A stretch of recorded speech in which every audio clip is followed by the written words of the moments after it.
By Bud Light. Easy to drink, easy to enjoy.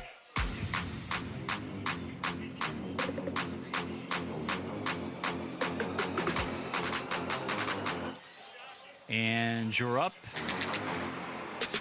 Let's get nasty on a Thursday in the fast lane with Tanner Hendrickson. Yeah! Marshy Marsh, Andrew Marsh, Bradford Runs back at the studio. I'm Kerry Davis. It is time to get nasty. We're going to have a great day today. We are out at Helen Fitzgerald's having a great time enjoying the March Madness tournament. And fellas, I'm excited about it. Your time check is 2:03. That time check is brought to you by Clarkson Jewelers, an officially licensed Rolex jeweler. And let's just get right into it, man. We want to break down the bracket because we're here at Helen Fitzgerald's. The tournament officially, in my opinion, Tanner, I don't know how you feel, but the tournament officially started today. I couldn't care less about the first four, unfortunately. But today is the start of the tournament. We had a great game to kick off the tournament. Ohio State, TCU went down to the buzzer. A great finale for those two teams. How are you all feeling? Marshy already mentioned that his bracket is bust. My first game, it's over for him. Yeah, so. I had Ohio State taking down TCU today, and it wasn't looking good to start things off, and then Ohio State comes roaring back, and, you know, it is what it is. But I thought the end of that game was a great start to the tournament, basically a last-second shot, and then you get a heave at half court. Yeah. Ohio State doesn't pull out the victory. Now TCU moves on. I thought it was a great way to start the tournament. But unfortunately for me, my bracket has already been busted. Now, Tanner, are you a multi-bracket kind of guy, or are you a purist? Let me tell you what you think. Let me tell you what you think about your thoughts if you make multiple brackets. You have no confidence in life. I agree. No confidence. I do one bracket only. I know I'm not winning $1 million. I'm just like Marsh. I'm out after game one on that. I just do one, right? I'm going with what my gut says, and sometimes I'll change a couple of picks. I'm not doing multiple, right? I also don't want to spend multiple entry dollars to try and win more money. Now, I do have a question for you because you have on your Illini shirt, your family shirt. Where is your family shirt? He did ask me that. I completely forgot. We don't play till 8:30. I have time to go home and put on my Illini gear. Thank you very much. But with you only choosing one bracket, Tanner, and you have on your Illinois shirt, knowing that you are a proud Illini fan, right? Yep. You clearly have the Illini winning the entire tournament. Yeah, look, I don't. Oh, shameful. Look, shameful. To me, in my defense, I originally had them losing in the Sweet 16 to Houston. Man. And then after I read more about Houston, I went, they can't take advantage of our flaws, which I'm able to identify. Okay.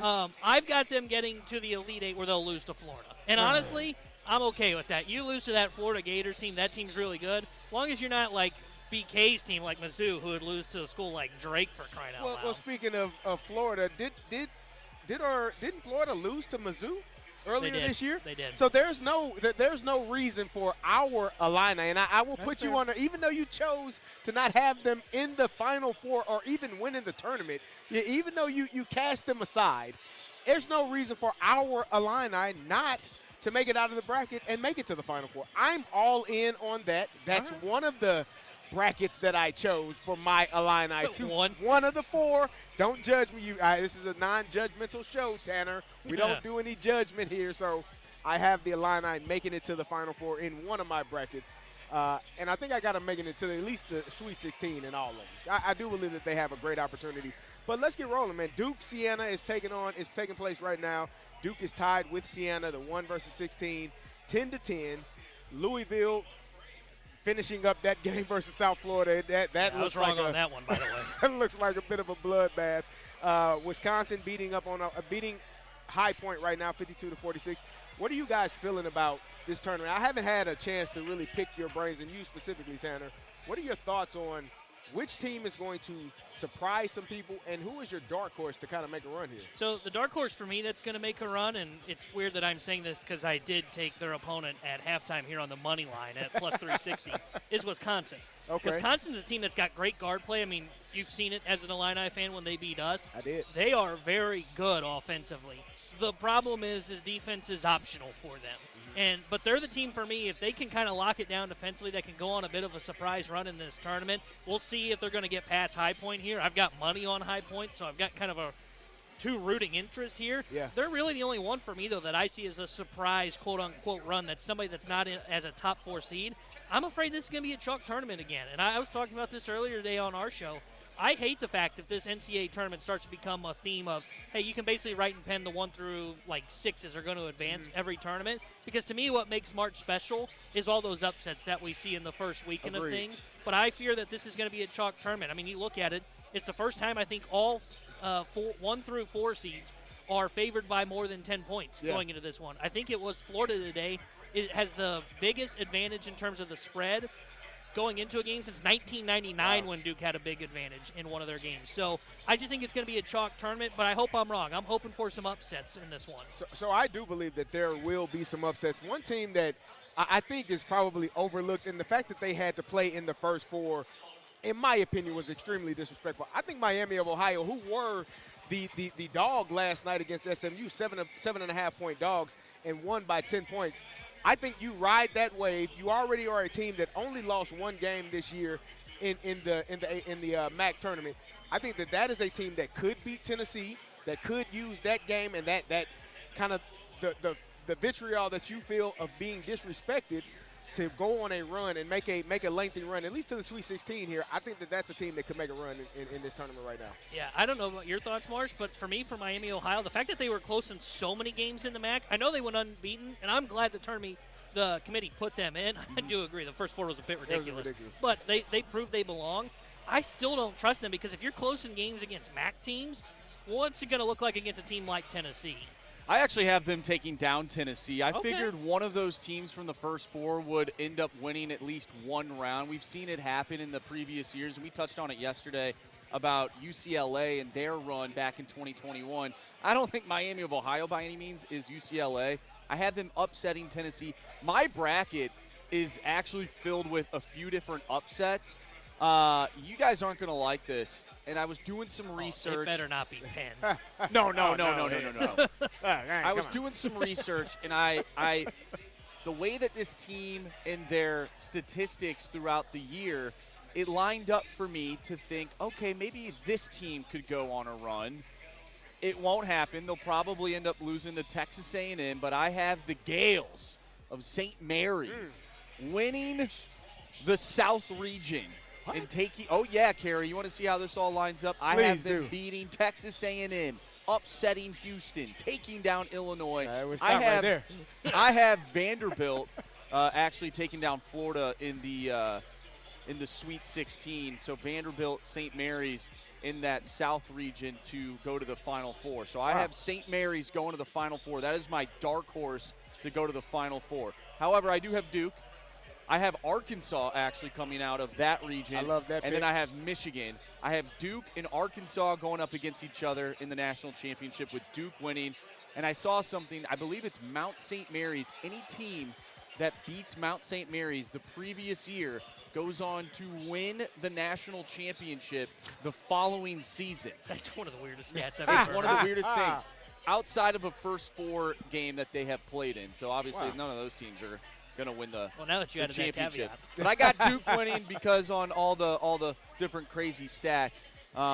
This St. Mary's Gales one, more than likely it won't happen. But I do like Arkansas coming out of the region with Arizona, out of the West. I really do. I think that team is poised to go on a long run. I love Arkansas. I love Darius Acuff Jr. I think he's one of the best players in the country, but definitely one of the best freshmen. I think that he's one of those players that could have one of those historic type of runs, kind of what Kemba Walker had, or when you think about Carmelo when he was at Syracuse, one of those freshmen that can really just turn it on. I saw him score 49 against Alabama earlier this year, and it didn't look like it was a difficult 49. He didn't look like he was – That could be Alabama's defense. It could be, but 49 is 49. So I thought he had a great game. Then he obviously has played outstanding. He averaged, I think, 30 points in the SEC tournament. He's been on his game. I think he's one of those players that can continue to push it forward and help his team make it to the Final Four. One of my concerns, and Marsh and I, we've talked about this all week. Duke is in. I know that they are the #1 seed, But the committee, the selection process did them no favors in the teams that they are playing in their bracket. You got, I think we said this yesterday, there are 7 coaches that have won national championships. 4 of them are in that bracket, and that is a tough task for Duke to try to overcome. So that's one team. I do think that they have all of the things that they need to make it, but I think the teams that are in their bracket are going to pose a difficult task, a tough challenge for them. I do think that Duke, though, is the team that can do this, though. If you inserted another number 1 seed into that region, I don't think they get out of what that madness is in that region. But I do think Duke is poised to ultimately get out of that region and take down those teams. I think they're that good.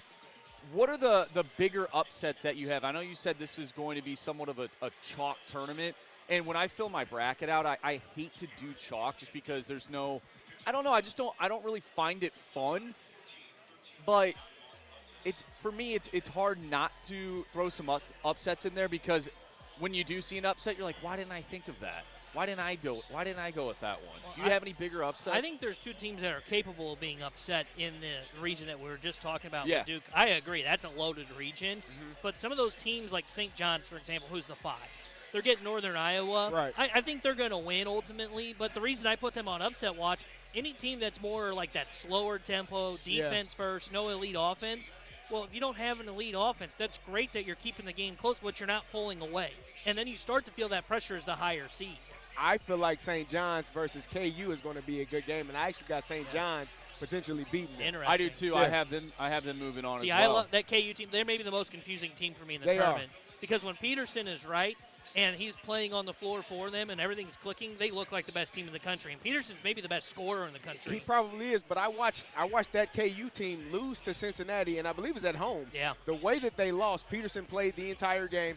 It just didn't look like it looked like they were out of sorts. They had no rhythm to their offense. It looked very uncomfortable, and Cincinnati just systematically started to pull away, getting offensive rebounds, playing better defense. And to me, if that KU team shows up, they probably won't make it out of the second round. I think both Kansas and St. John's are winning their first-round games, but I both think they're going to be tighter than we expect. And the reason for KU is almost the opposite of St. John's for me.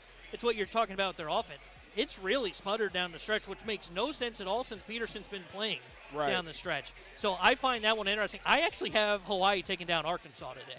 I know really? you guys were talking high on Arkansas. Are you kidding me? I can't get behind Coach There's Cal no in the way, tournament. man. I know. That's what BK was telling me earlier. Coach Cal has been to how many how many games? How many championship games? He's won 1.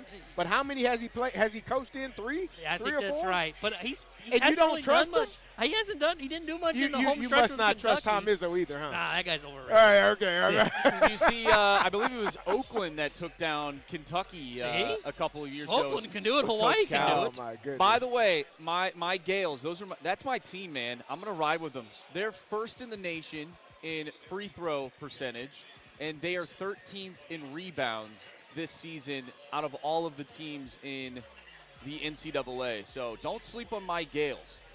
That's Andrew Marsh. That's Tanner Henderson. Coming up next, the Blues had a tough loss in shootout fashion last night, 2-1 over the Calgary Flames. Are they running out of that March magic that we've seen over the last couple of years? We'll talk about it next here on 101 ESPN.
From Helen Fitzgerald for the first round of the NCAA men's basketball tournament. This is the Fast Lane on 10. Here we go, guys.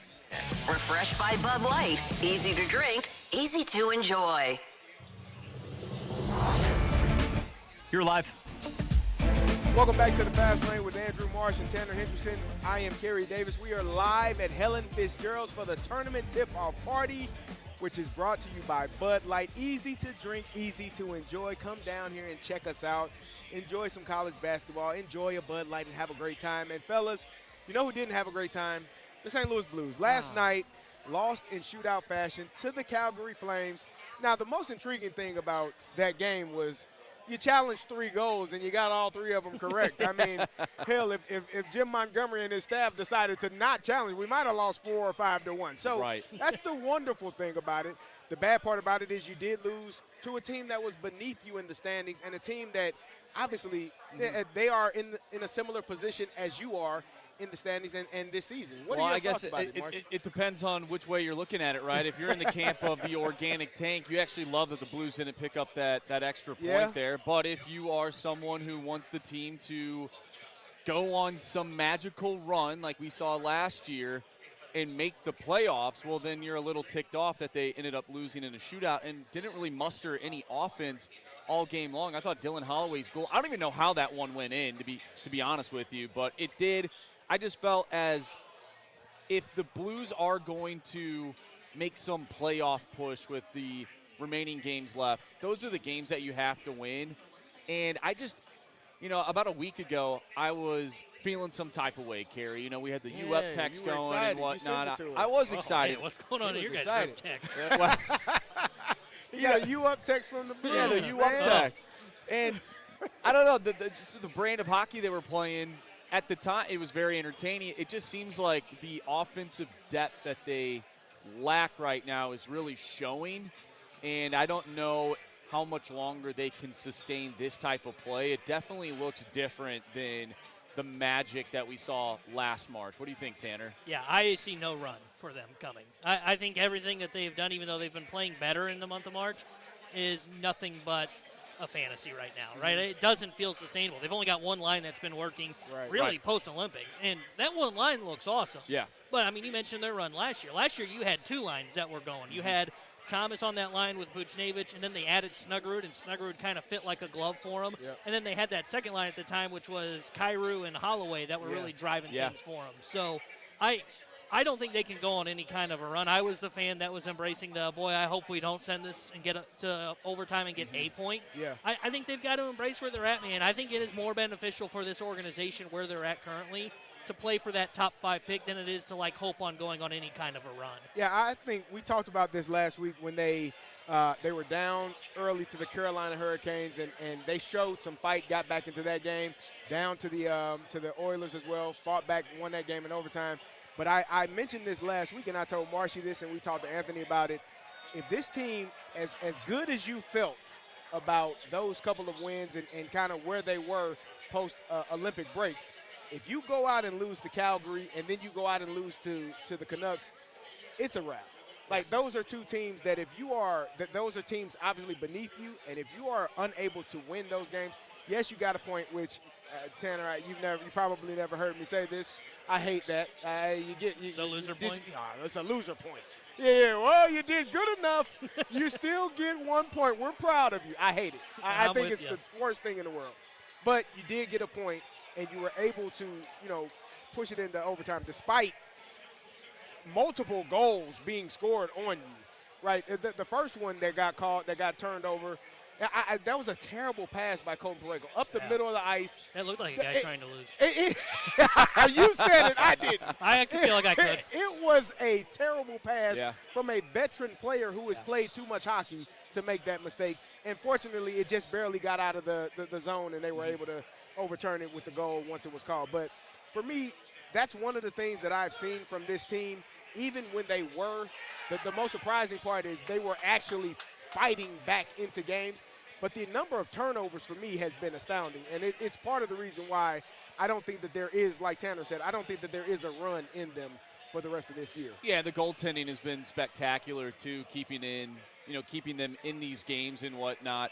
It really does feel like this West in the wild card race, it feels a lot like the end of the 2025 Major League Baseball season, where it seemed like nobody really wanted to grab that final spot, which allowed the Cardinals to sort of remain in the mix, remain in the conversation, and maybe there was some false hope of, wow, this team actually could make the playoffs, but in reality, they just weren't good enough.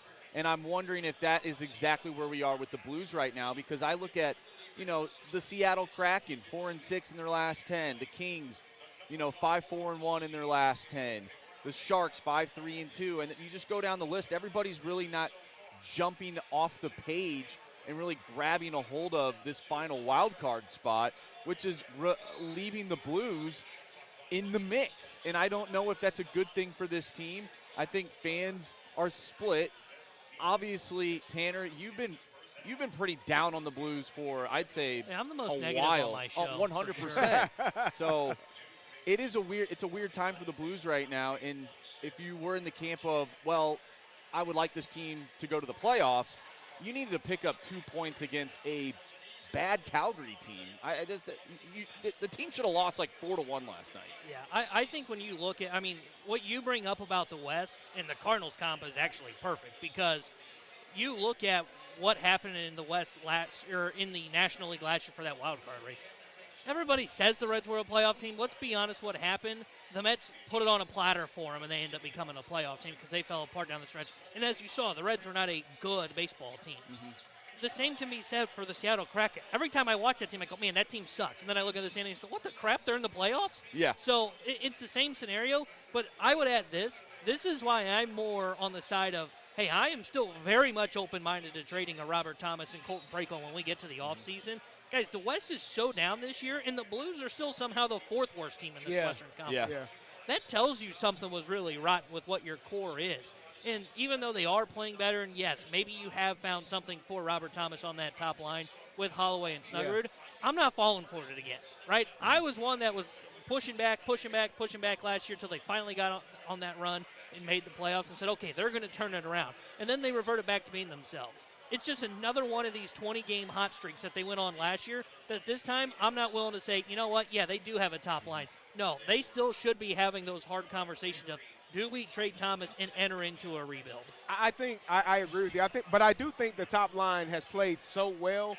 You're almost at the point where I don't know that Robert Thomas has forced his hand to be a player that you want to keep on this team, because I was of the mindset, okay, you know what, blow it up. Yeah, let's move on. If you want to move for Colton Parayko, if you want to move Robert Thomas, Jordan Kyrou, whoever you can, if you can, do it. But as I watch the first line, it is actually fun to watch. They are the only bright spot, other than the goaltending, that I say, and I think the first defensive pair, like watching Logan Mayhew, the maturation that he's had, this season from where, they were killing him earlier this year. Hey, we got to get him the hell out of here. What are we doing? And now we're looking at it, and he's playing 20, 25 minutes a game, and he's playing really well. Other than that, I felt like, there should be some things that shift or some drastic changes this offseason. I don't have a problem with Robert Thomas if those two are the two on his wing.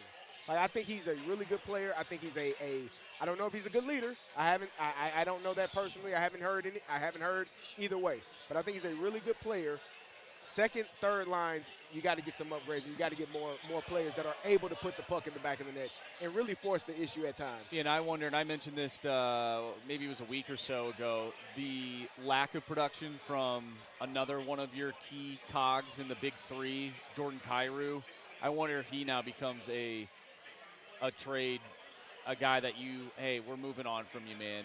Indeed. I would be shocked if he's back next year. I think at this point I would be too, and I know those conversations were being floated out there, and everybody's got a trade package these days to try and acquire, a Jordan Kyrou. But I really, after what I've been witnessing, certain players are stepping up. I don't know if he is one of those players right now, so I wonder if the Blues go in a different direction with him. Can we talk about the elephant in the room right now? Sure. That is Sienna leading Duke right now, I can't see the 31-22. Score. Oh, okay. Elephant? I couldn't see it. I can't see it. There's people in front of me, and then I couldn't see to my left. Who knew? That is the huge elephant in the room right now. It is. 16 versus a 1. We'll see how this ends up if Duke finally wakes up. Cardinals opening day is a week away. By this time next week, you'll see the Clydesdales and you'll see the trucks parading around Busch Stadium. And The Athletic put together an article talking about the 2026 ACES projects, going different tiers for all of the ACES throughout Major League Baseball. Can any of the Cardinals crack the next ACES project? We'll talk about that next here on 101 ESPN.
Sports Center.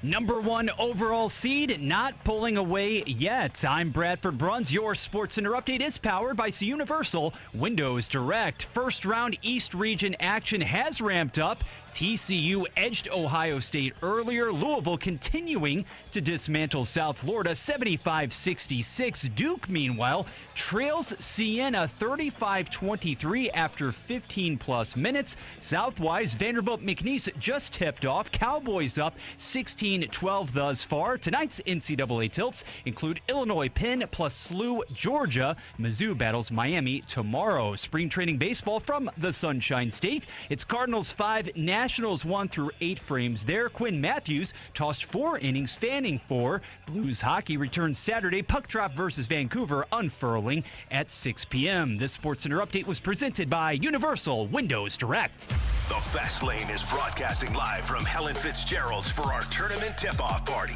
Refreshed by Bud Light. All right, guys, here we go. Easy to enjoy.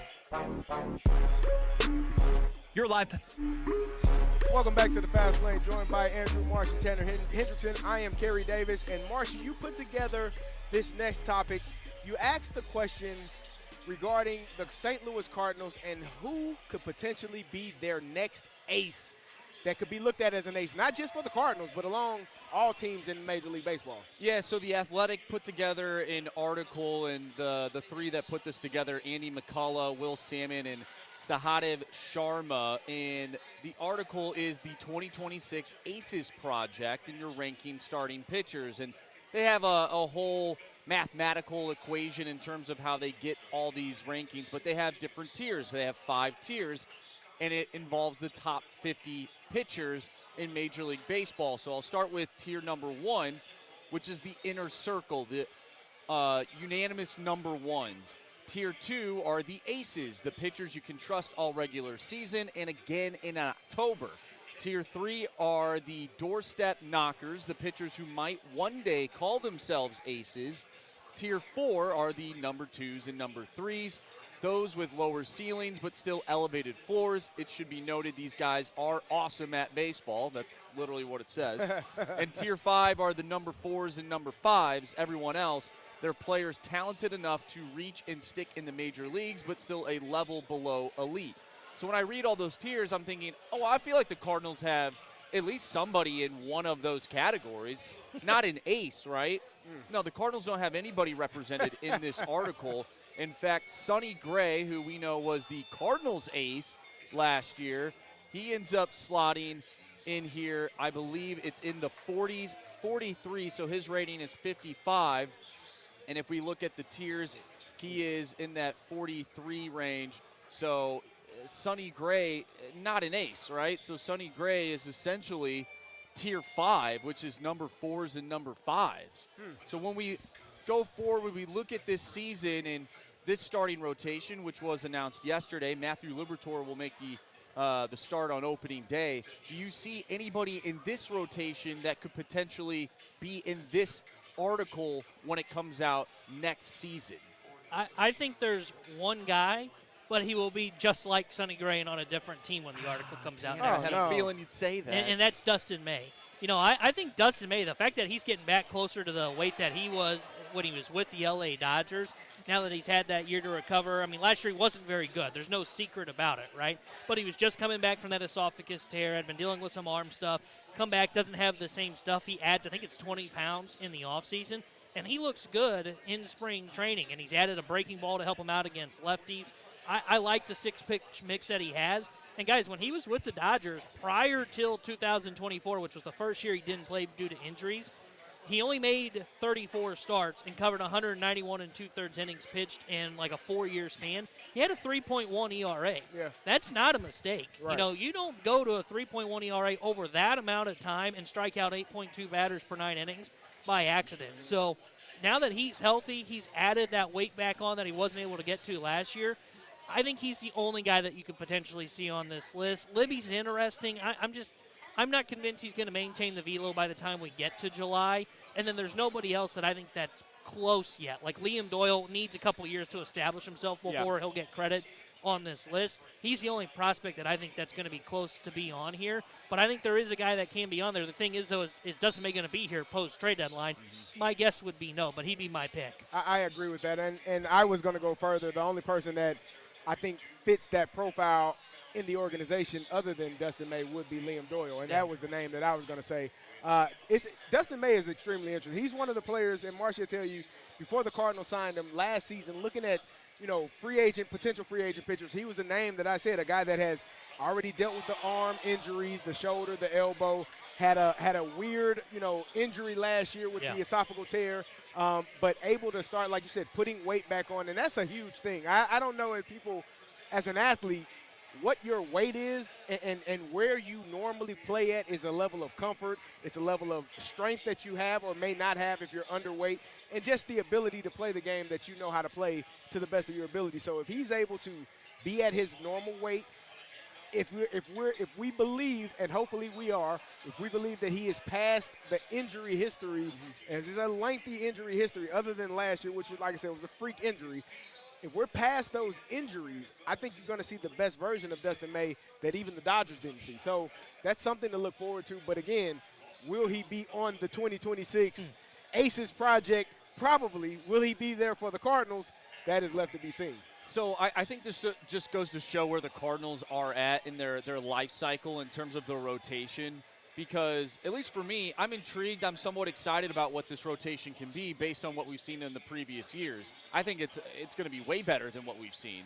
But that's not really saying much, right? It just goes to show where this organization has been, and it's not good. It's crazy how far off they are. I mean, they don't have one pitcher on here, not even in the number 4s or number 5s of this tier list. The one guy that is on this list that we had, Sonny Gray, who was our ace, who we're like, man, this guy, every time he takes the ball, unless it's like July, he's gonna do good. And he's one of the lower guys on this list. They're just so far off, Tanner. Yeah, I know. And to your point there, I brought this up yesterday on our show. With Matthew Liberatore being named opening day starter for the Cardinals, first off, congrats to Matthew Liberatore. Yeah. He truly has earned it by moving from bullpen to rotation. But no offense to him, I may add as well. The fact that he's starting on opening day tells you where the Cardinals are at as an organization. And you mentioned the numbers. Like, if you look at Eno Sarris, so I think he's one of the best in the business at covering kind of pitching across baseball. And he has a metric which is called Stuff Plus, which basically reads all the nerdy numbers on spin rates and stuff like that. There's a new and one it puts for it you, above. Stuff Plus. Yeah. You That's think gotta be that a one's star, crazy? Bradford. You should have heard. He referenced they have one called Oopsie I heard rating. that one on the wrong. I heard that one yesterday. But the reason I bring that up is he doesn't have a Cardinal that's, I think, in the top 85, and that's just his fantasy baseball rankings in terms of their Stuff Plus. Yeah. Wow. And we've been impressed this spring. I mean, you mentioned it. They have more stuff to their rotation. That is true. Like, Fitz brought something that they haven't had in their rotation. Libby's starting to get to that point. Dustin May they brought into there. I think Dobbins is going to be a little bit of that. Doyle and Franklin, who they've drafted. The problem for the Cardinals is we're all impressed by this in the year 2026. Guys, we should have been impressed by this by 2015, not 2026. Right. That's when modern baseball started to push towards the, hey, you know how we're going to score? We're going to slug the baseball. You know why? Because the stuff is too freaking good across the sport. It's too hard to go for 3 singles to bring home a run. You almost got to draw a walk and then hit the 2-run bomb, and that's the offense. So they're getting there. It is good that they are starting to go this way with Chaim Bloom. It's just a decade too late, and it's why they're in the spot that they are, which is a rebuild. That's Tanner Henderson. Andrew Marsh is here. I'm Kerry Davis. And, Tanner, we have you for one more segment, if I believe. Yep. We're definitely going to talk about the Illinois versus Penn game tonight. Let's go. And we'll get into that when we return on 101 ESPN.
Broadcasting live from Helen Fitzgerald's for the first round of the NCAA Men's Basketball Tournament. This is the Fast Lane on 101 ESPN. Refreshed by Bud Light. Easy to drink, easy to enjoy.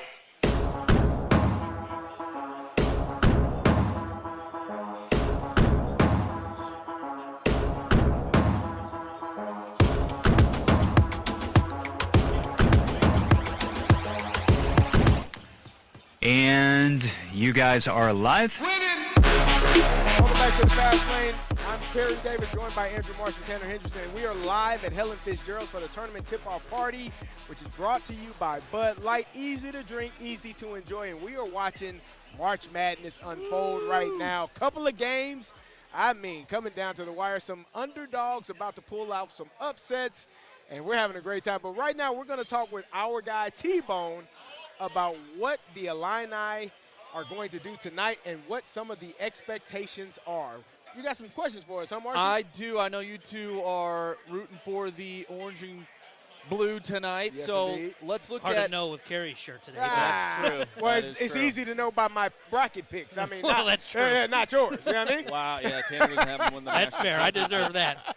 All right, so let's look at Illinois and Penn tonight. What is Illinois' bread and butter that they will need to execute in order to win this game tonight? I think their bread and butter is just going to be using their size to the advantage against a school like Penn. You know, when they get up against tougher competition, that they can't use the size to their advantage. But right now, you look at their roster, Mirkovic is going to make that look like little boys he's playing against tonight from Penn because he's so big down low. To me, it's going to be they're going to dominate the offensive glass. That should be their bread and butter tonight. For me, it's going to be. It always, in my opinion, starts with Keaton Wagler. He is a dominant force. He's an All-American. I think he's a spectacular player. So for me, getting to the bucket and not being, hopefully, we talked about it, Tanner. We saw some of the physical play that Keaton has dealt with over the last probably 6 to 8 games. Going up against an opponent that is not a Big Ten opponent for the first time in a while, maybe he can get back to having that confidence that he had, start the season off. So that was my next question on who will be the difference maker tonight for the Illini. Obviously, you just gave your pick, Tanner. Do you have somebody different, or do you think it's the same? I think same it's person? Wagler. I think he kind of determines what their ceiling is in this tournament. And the reason I bring that up, it's not so much on the offensive side. I think we know what he's going to be, Gary. I think you can put him down for probably 18 to 20 points throughout this tournament. To me, it's more on the defensive side. I think he's been their biggest weakness here of late defensively. Teams seem to be targeting him, and the reason for it is, one, they just want to be more physical on him, as Carey just mentioned. And when they put him in that pick-and-roll game, it wears him down. So I think he's kind of the key person that will determine their ceiling. But I think it's more so on the defensive side of the ball than it is on the offensive side. So we just witnessed, in this game, has gone final. Number 12, High Point, just took down Wisconsin, who was ranked number 5. Not the same seeding, of course, but Illinois is the favorite tonight against Penn. What does Illinois have to do to avoid Penn upsetting the Illini? I think taking care of the ball. Illinois is a team that is a high-powered offense. They score with some of the best teams in the country. They can score the ball, get to the bucket, score how they have all season long. I don't think it should be an issue. The issue, in my opinion, comes in when you allow opponents to get second chances. You don't get rebounds. You don't clear the defensive boards. You allow them to get multiple opportunities. And if you are – I think one of the issues where we're watching Duke right now, they're down by 11 points to Siena. If you're jacking up threes and not hitting them, then it can turn bad quickly. So knock down your shots, play good defense, and don't give a team that is a lower seed any confidence. Don't give them room to breathe, because once they start feeling like, oh, crap, we can play with this team, then the confidence goes through the roof, and they do believe that they can win that game. Yeah, I think for the Illini, it starts offensively with the quick start that Kerry's kind of talking about there. When you see these lower seeds hang around, it's not until about halftime where that higher seed starts feeling. Duke's feeling the pressure now, Correct, man. yeah. When you're the higher seed, Wisconsin felt it going into halftime against High Point. Why did I put money on High Point money line at halftime? Because Wisconsin's really going to start to feel that pressure. So you want to get out to that fast start so there's no confidence for Penn. The other thing, though, on the defensive side of the ball for Illinois, you cannot let Penn beat you with a three-point shot. You have got to run them off the line. something that's been kind of sleeping under the radar. Penn is 13th in the country in three-point percentage this season. So if they get hot, they could put the pressure on the Illini. So you got to run them off that three-point line. It is amazing to me how these lower-seeded teams, these teams that sometimes you never even heard of. Yeah, I had no idea where High Point was. Where is it? It's a food joint. I don't get like how food there you all the had. time, right? I don't like how you had a follow-up to that because I looked this up. It's in It's Pennsylvania. in Richmond Heights, isn't it? North Carolina. Well, like People will know after today for sure. Yeah. It's amazing how these teams, again, that like some of us have never even heard of, can pull off these upsets. Like, what do you think is the common denominator to pulling off an upset? Is it like the quick start? Is it allowing these lower seeded teams to hang around and gain some more confidence? Like, what is it? Because you have to look at the court. Obviously, the higher seeded team has all of the skill The talent. that trumps everything else. I think it'd be a multitude of things. Like Tanner just said, it could be one team knocking down threes, being proficient from the three-point line. And if you're only getting 2 points on the other end, that could kind of stretch that lead a little bit. If you have a star player that gets into foul trouble early, that could be an issue. Or if you're just having an off night. I think Duke right now, this first half, have had an off night. And Siena is taking advantage of it. They kind of see blood in the water, and they're like, you know what? We only live once. This is probably, if we played Duke 100 times, we probably lose 99.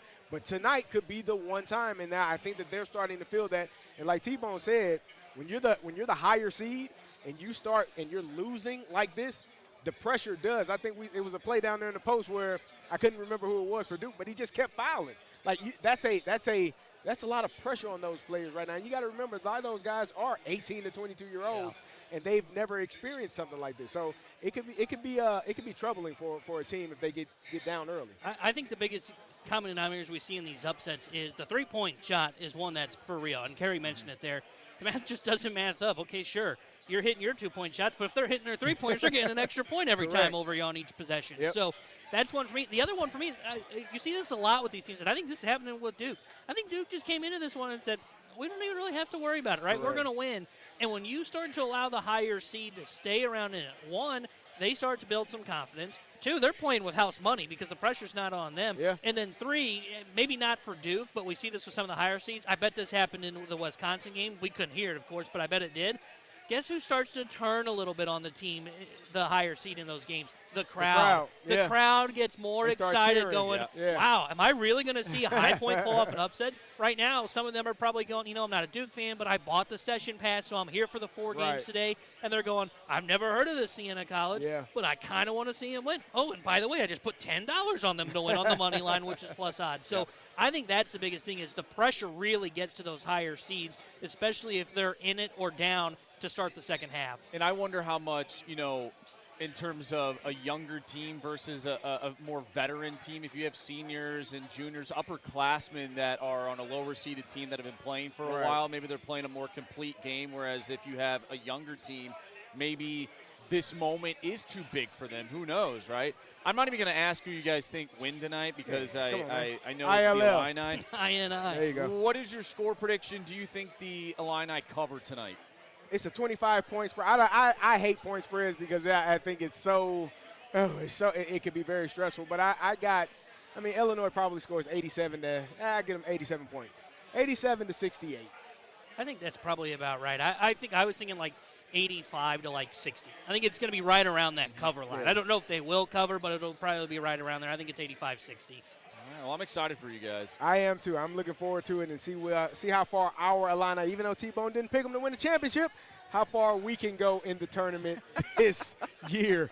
Tanner, thank you for joining us. Thank you for staying an extra hour to hang out with us. Guys. T-Bone is out of here, and he's coming. Jackson Burkett is coming in from the bullpen to fill in for Tanner right now. And when we return, we will talk about our favorite March Madness moment. We want to get some of your texts as well.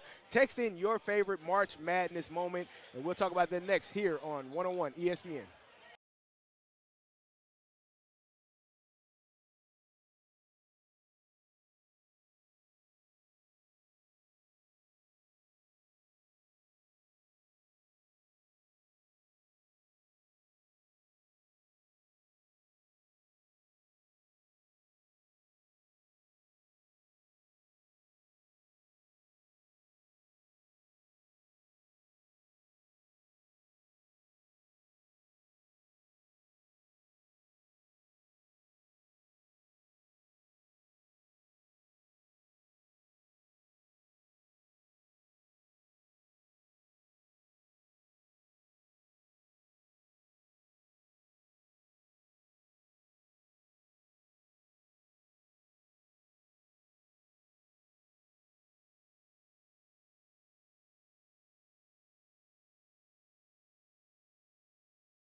Return. The Fast Lane is broadcasting live from Helen Fitzgerald's for our tournament tip-off party.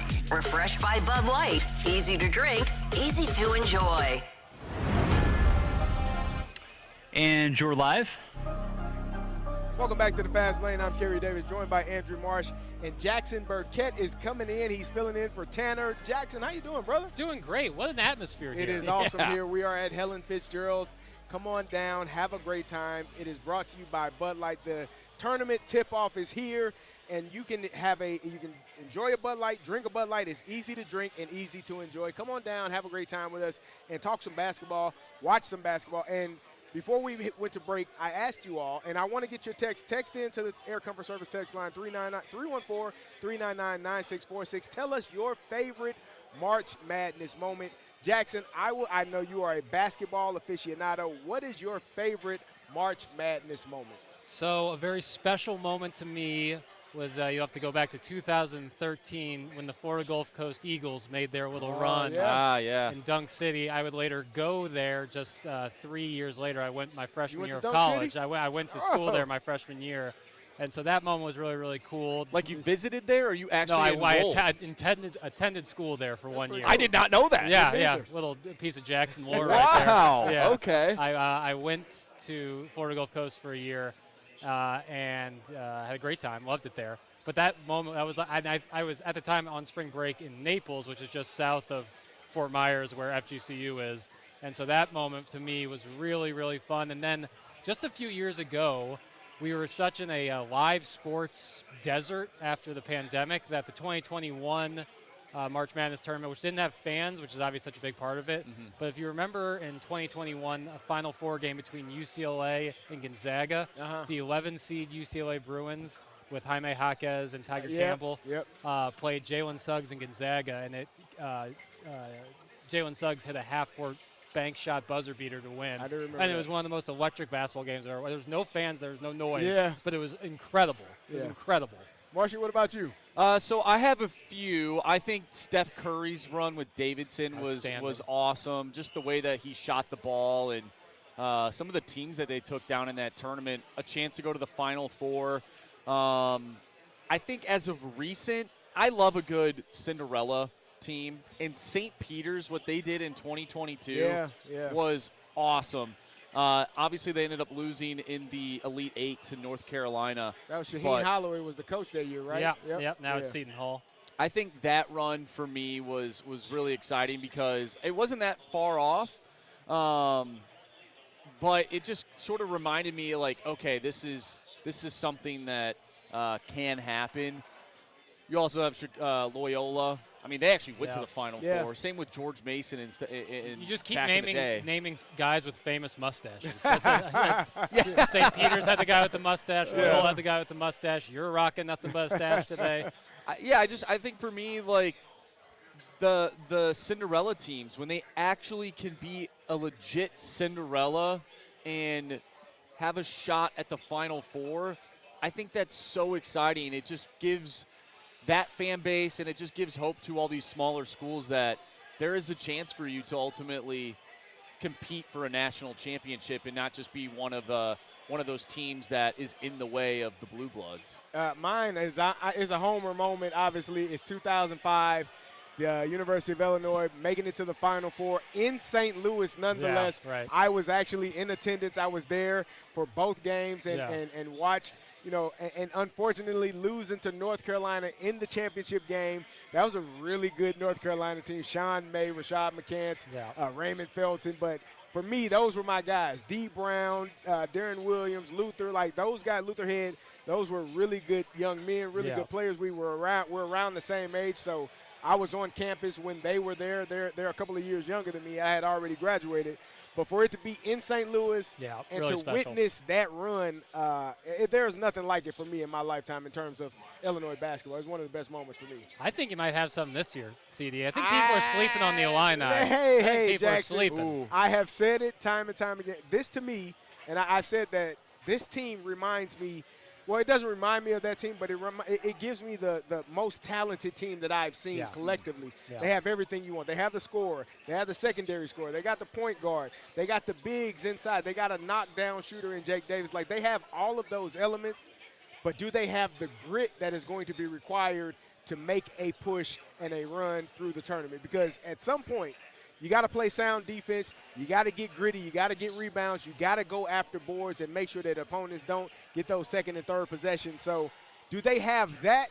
That is left to be seen, in my opinion. Yeah. But I think they have all of the elements. Keaton Wagler is a dude. Yeah. Like, he can Lottery score the pick. ball. Yes. So for me, I think they got all of the elements, but I'm still waiting to see if they have that grit and determination to pull it out when things get rough. Jackson saying that could be the kiss of death. We did get a text from just don't press push. No. My favorite moment was Jackson predicting Troy to beat Nebraska. How did that work out? Am I the only person on the station that gives away thoughts about possible games? So, hey, only when I make a pick and it goes wrong, do I get the hell for it? So maybe you'll love this this pick that I have, and I said at the beginning of the show, I have the Gales of St. Mary's going to the Final Four. Okay. That's aggressive. Very aggressive. Number one. Aggressive.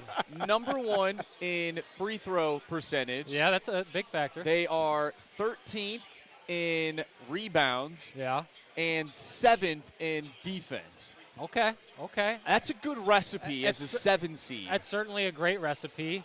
I don't hate it. When it doesn't happen, I will let you know if people text in and say, Marshy, how is St. Mary's doing? They got knocked out in the round of 64. Yeah. I mean, that's always – but, Duke right now is currently battling. I can't imagine how many people have Duke at least going to the Elite Eight or Final Four. I have them winning the national championship. Right. Maybe I'm the kiss of death. No. I need to change my Illinois pick real quick. I hope nobody texts I'll make about them lose. I was so high in Wisconsin, outlasting High Point, and we just saw how that went. That was a rough one. Jackson, I want to get your thoughts on Miami of Ohio. They played in the first four game. They were a 7.5-point underdog versus SMU, beat them by 10. Do you think that there's some maybe some magic there for the Miami Ohio Redhawks, because you win that game? You're only a team that has lost only one game all season. You had to fight to get into the tournament in itself. Right. You think they got something there versus Tennessee in that first-round matchup? So it's interesting, and if we're checking the scorecards here, I both gave away Miami plus money and the over, which both hit, so I guess people forgot about that. If you watch Miami of Ohio play, the confidence that they have when they take the floor is awesome. They all believe so much in each other. They got 7 guys who can get you 20 points a night. They're unbelievable when it comes to just being on the floor. They don't care about who's the one scoring. All they care about is winning. They play so fast. They shoot a ton of threes. I really like the way Miami of Ohio plays. The problem they'll have against Tennessee is nobody rebounds offensively like Tennessee. Yeah. It is, and it's such a backbreaker, especially come tournament time when you're working so hard, especially a team like Miami who's a little defensively, if you're going to poke a hole in them, they got some defense problems. Yeah. If you're working so hard to get a stop and then the team gets an offensive rebound, that can be a backbreaker. Backbreaker. But Tennessee can't shoot. So if Miami gets hot from deep, they can compete with anybody. Certainly Tennessee. That's a real coin flip game to me. Jackson, Bradford, Marshy. Yes. I get it right eventually. Yeah. You got some text on the text line, right? We did. Maybe Miami of Ohio will ultimately land on this text line if they go on a run. But from the 3-1-4, favorite March Madness moment was Virginia, who was the number 1 overall seed. They lost to a 16 seed, and I believe that was UMBC. Yeah, Retrievers. Who we just witnessed play in the first 4. Let's see here. You know what I like more than that, by the way? The UMBC thing is the first 16 to be a 1 seed. I think that's really obviously crazy. Virginia came back the next season and won it all. That's such a testament to Tony Bennett to bounce back. You were the first team in the history of the tournament as a 1 seed to lose to a 16 seed, and then you come back the next year and said, "I'll win it all." Purdue did something similar. They lost, Fairleigh and then they made it, Dickinson, and then they made it to the national championship game, but they lost. But they were a similar story. Yeah. Get your butt kicked in the first round, out, and then you got to claw back and figure it out the following season. That is very impressive. Yeah. Jackson, you like this one from the 3-1-4, Mizzou's Elite 8 run. In 2009, that was awesome. It featured Marcus Denman buzzer beater halftime buzzer beater, I think, against Memphis. They would eventually lose to UConn and Hashim Thabit, if you remember that name. Hashim Thabit, He I was do remember. huge. Yeah. Did not have much to of a number. UConn. Yeah, went to UConn. So Yeah. they lost to UConn. That was fun. We don't need to mention anything that might have happened a couple of years later, because I can smell that coming in the text inbox. Yeah. I can Well, smell it. how about this one? Can you smell this from the 618? Northern Iowa upsetting Kansas. You Fear like that the one? burn. Love that one. Love that one. I also love Northern Iowa tomorrow against St. John's. Love Northern Iowa against St. John's. 608. Dwayne Wade and the Marquette That was a run. good one. Great. That was a good great one. one. My first pair of basketball shoes ever. D. Wade was with Converse at the time, strangely enough. Yeah, I remember that. But they had the Marquette-colored Converse, and they were D. Wade's, and D. Wade was my favorite player. Very special to me. Got any more? Yeah, here it is. Yeah. I knew it was coming. Here it is. I you heard, shouldn't have said anything. I know. I wouldn't have. Because It was coming either way. we actually Coming did either way. not have anybody texted in. Yeah, I could feel it. But it's from Danny Beefcake. Okay. I like Norfolk State's win over Mizzou. Yeah, all right. Yeah, all right, Beefcake. We're Tyus Edney next. What else you got? That's always next. else you That was got? a 2 versus 15, right? Yeah, that was a rough one. It happens. You try when you're the lower seed and you're trying to beat up on that top seed. You got to go after it. And we're watching Siena do it right now. They're playing right now. really well versus this Duke team, the #1 overall seed. So we'll see if Siena can pull it off as well. Where would this rank? Let's say Siena ends up upsetting Duke. Where would this rank in This the would 1 be the most. through 16? Yeah, Or this the would 1 be versus this would 16. be The better biggest? than UMBC Yeah. beating Virginia.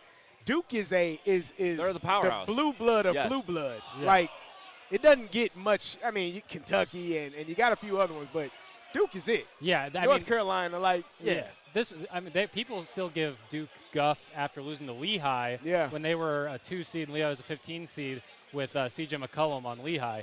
So this was, and I think Duke for sure is the #1 overall seed in this tournament. I don't know if Purdue or Virginia were #1 overall seeds. I could do the research, but who's got the time? not today. No. Not I. Not That's I. Jackson Burkett. That's Andrew Marsh. I'm Kerry Davis.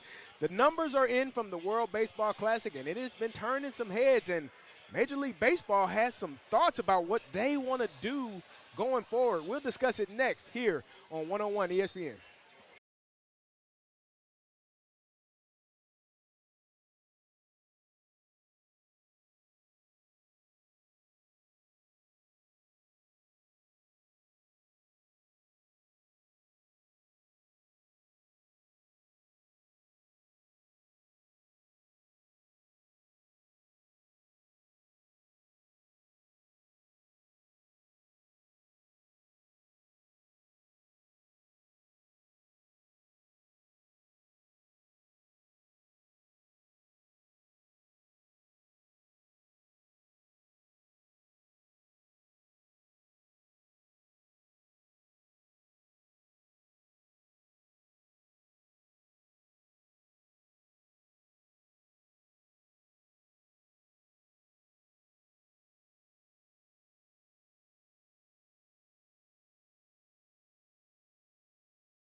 Broadcasting live from Helen Fitzgerald for the first round of the NCAA men's basketball tournament. This is the Fast Lane on 101 ESPN. Refreshed by Bud Light. Easy to drink, easy to enjoy.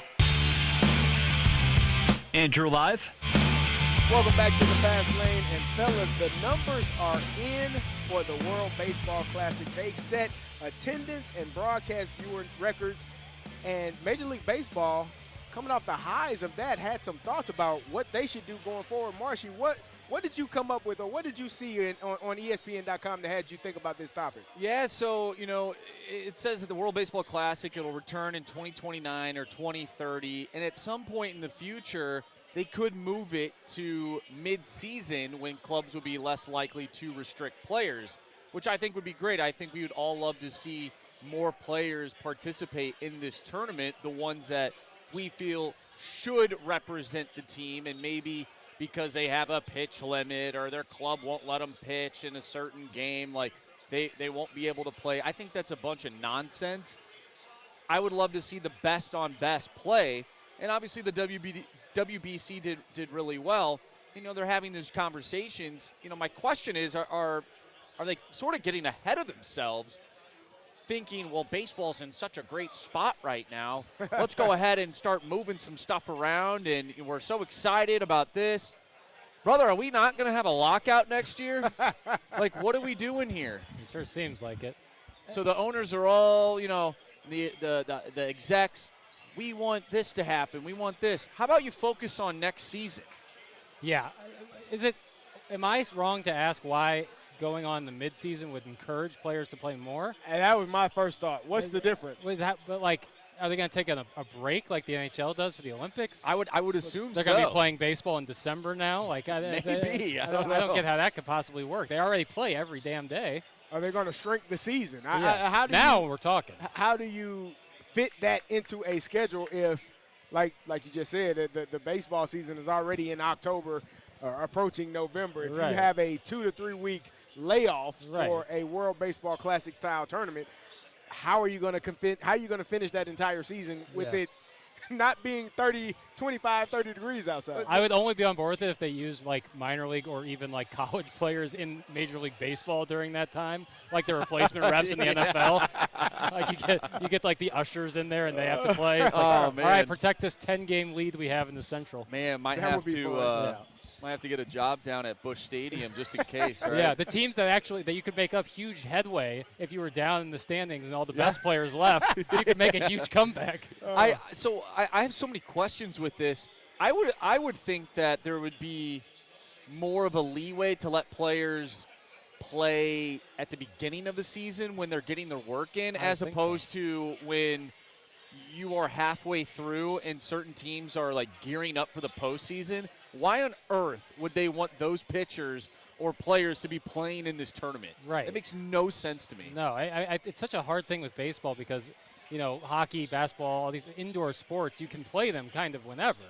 Baseball, you only have a finite amount of time you can play them. I guess you could do it in the winter, but now you're messing with guys off season. You could do it after the season, but now guys have just played 162 games or more. You're expecting them to play at their best.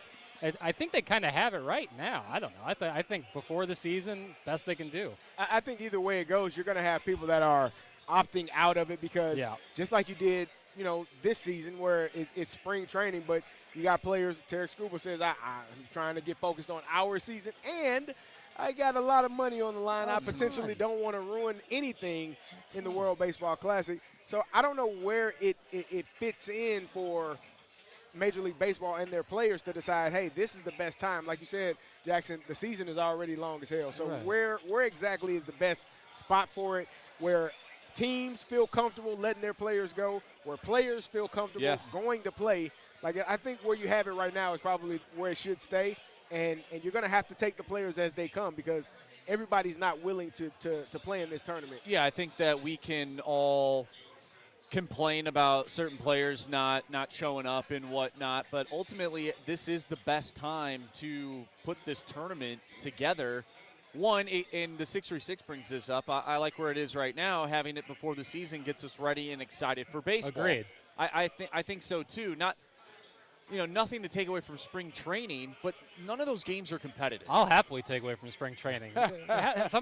They tried doing an ABS challenge once and it wasn't working, so they go, all right, just keep playing. If it like rains too much, they're like, just cancel the game halfway through. Or just game is tied, it's over. Let's stop. Yeah. So they don't care. They don't care. So why would anybody else care? Nah, I don't know. I don't know where they're going. Major League Baseball is going to have some issues on their hands coming up. You talked about the lockout looming. And, if you're trying to capitalize off of something good right now, I understand it. But if it ain't broke, I would say, don't try to fix it. Great. The 618 brings up it replaces the All-Star Week, and that is in this article. I'm just thinking, like, are you going to be able play to that many games in 1 week? Exactly. So you would have to expand, unless you're doing like a Four Nations thing where you're playing one game here, like you play like 2 games maybe, and then like the winners of those games go play each other. But you couldn't do like a round-robin style tournament like we just witnessed within a span of a week. That might even be worse for the players. And if this is a reflection on Team USA, they were 1 run away. They had it tied in the 9th. And if you're extrapolating too much out of one-off baseball games, like there's a reason you play series in baseball. Right. I said it on TMA earlier. Sometimes the White Sox beat the Yankees. Like in a one-off baseball game, that's going to happen. Sometimes the White Sox beat the Cardinals multiple times in a season. True. It has happened before. It can be tough. I don't think when they played the game had anything to do with Aaron Judge, Kyle Schwarber, and a few of those other guys going 0 for 17. Right. Like in that final versus that just Venezuela. is baseball. Like that It's just kind of baseball. happens. It happens. That's baseball. Right. That's how baseball I think goes. they got it. I think they got it right. I really enjoyed watching it. That's Andrew Marsh. That's Jackson Burkett. I'm Kerry Davis. Coming up next, get your text in for hot take or hot garbage. Text a statement, and we will tell you whether it's a hot take, and Marshy will tell you if it's hot garbage. Ooh. That's next on the Fast Lane.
Cards wrap-up win over Nats. I'm Bradford Bruns with your Sports Center update, powered by Saliga Heating and Cooling. This afternoon at Roger Dean Stadium, St. Louis secured a 5-1 exhibition victory against Washington. Alec Burleson recording 2 hits, as did Nelson Velasquez. Quinn Matthews allowing 2 base knocks across 4 innings, throwing 65 pitches. NCAA tournament top overall seed Duke still trails Siena 53-49. It's currently Vanderbilt 39, McNeese 35. Finals from earlier, Louisville barely staving off South Florida 83-79. High Point also edged Wisconsin 83-82. Arkansas, Hawaii, plus Michigan State, North Dakota State getting away momentarily. This SportsCenter update was presented by Saliga Heating and Cooling, a Daikin heating and air conditioning dealer. The Fast Lane is broadcasting live from Helen Fitzgerald's for our tournament tip-off party. Refreshed by Bud Light. Easy to drink, easy to enjoy.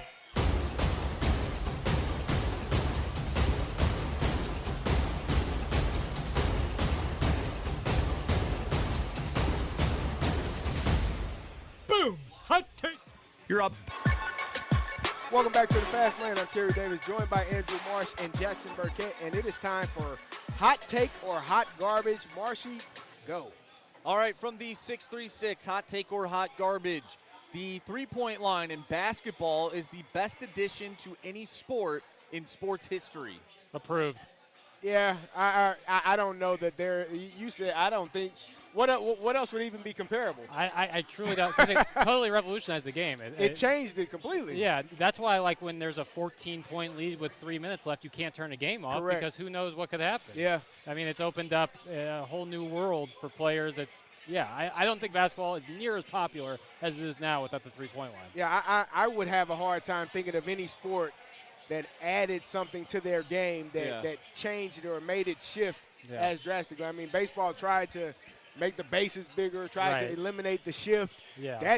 That's not going to happen. Minor, Those are minor tweaks to the game.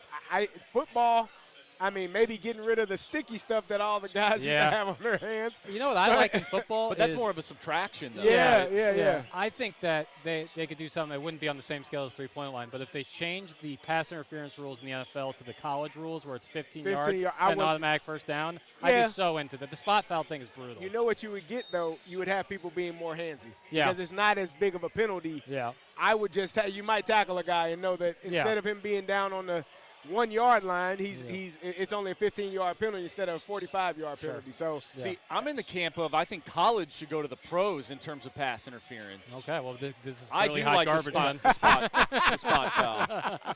Right. Take diffused. Well, the 314 says steroids in baseball. Also 618, baseball added the DH, the universal DH. What do you think about that? I don't think it had as much of an impact as the three-point line. What about the 804?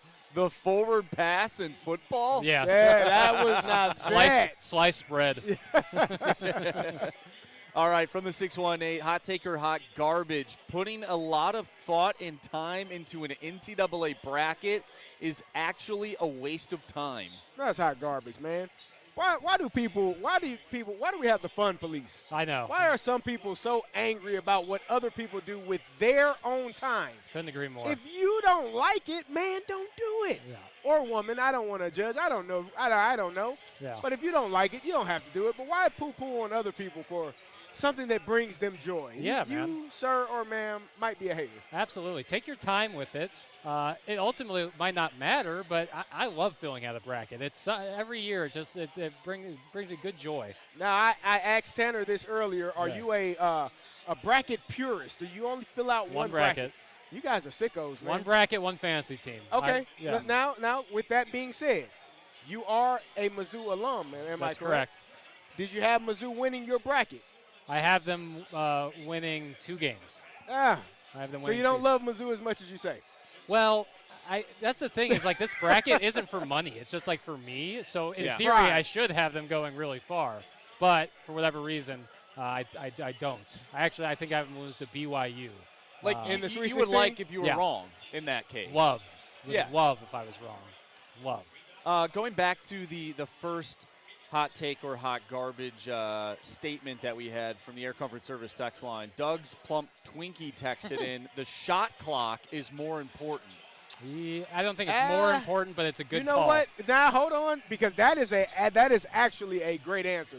Because if you have not sat at a high school game in Missouri and watched the team go 4 corners and not damn take a shot for 3 minutes, the shot clock it might be the shot clock. Let me hearken you back to 2014. Ledoux plays Chaminade, a young Jason Tatum, and an even younger Jackson Burkett, who was stapled to the bench the entire game. But that's how we beat Chaminade and Jason Tatum. That's by awful, running 4 man. corners. That's awful. They can't score if they don't have the ball, baby. Come get the ball. Come get the ball. As a coach, what I would do, we got to start fouling. Yeah, sure. We're going to foul. We'll go to the line. It's going to be the worst game in basketball. And I'm going to assume that, as a high school student, you're probably not going to go 100% from the line. No. So eventually you're going to either lose by 20 because you're not making all of your free throws and we're dominant on the other end, or you're just going to play basketball the way God intended it to be played, man. The shot clock is a huge factor. So, yeah, it's a good call from that texter. All right, Tim's Offshore Bookie texted in, Aaron Judge is a bum. He always disappears when it matters most. Is that a hot take? Or is that hot garbage? It's the hottest of hot garbage. What are we talking about? Aaron Judge? Aaron Judge is a bum because he went 0-4 in the WBC game in March. Well, what do you think about his World Series? That's what I think that it pertains to. Yeah. People felt the same way about Clayton Kershaw. Sure. Right? When you are an all-world performer for 162 games of a regular season, become playoff time, if you shrink in those moments, I tend to think we think more about people who perform in playoff moments, in World Series, and NBA championships than we do people that had great regular seasons. Yeah.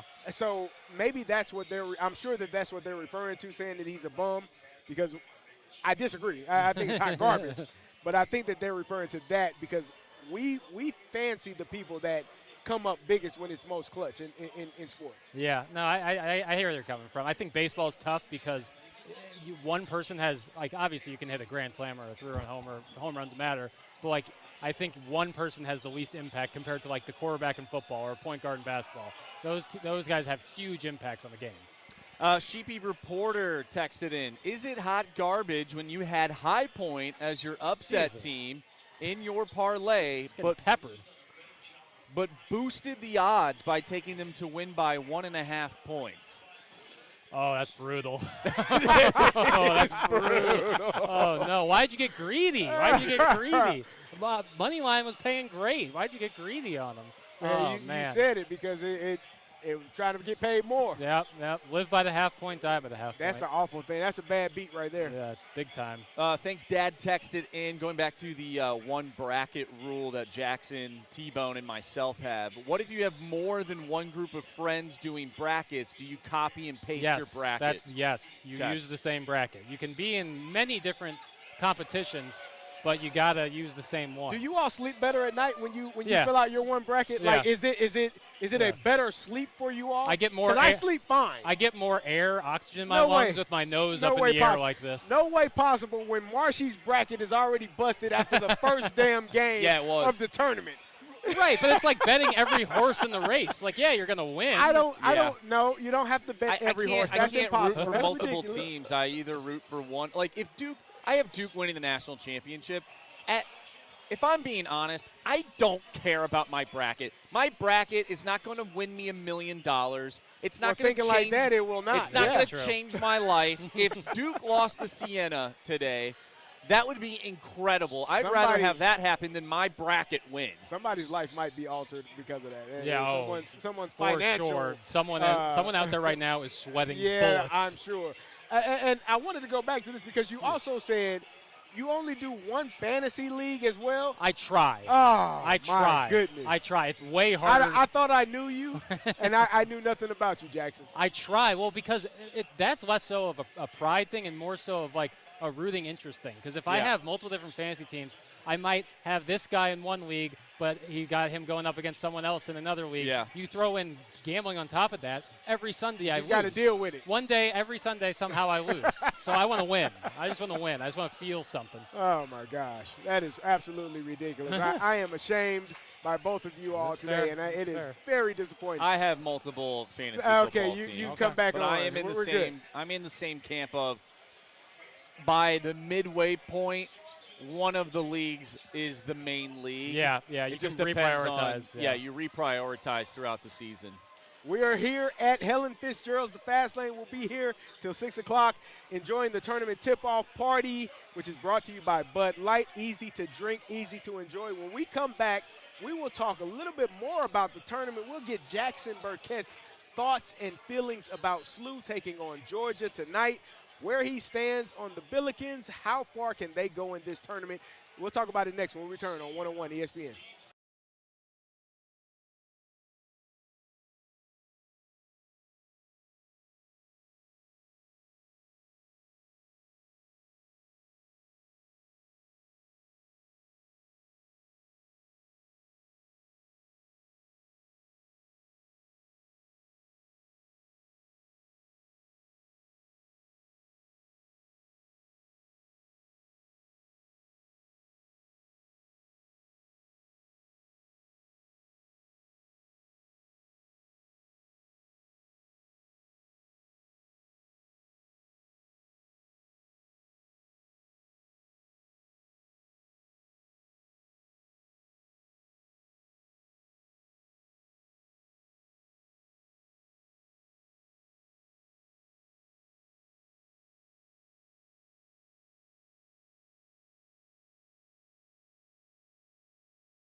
They're down 2 touchdowns. Right. Vanderbilt just had the worst inbounds play I've ever seen in my entire life.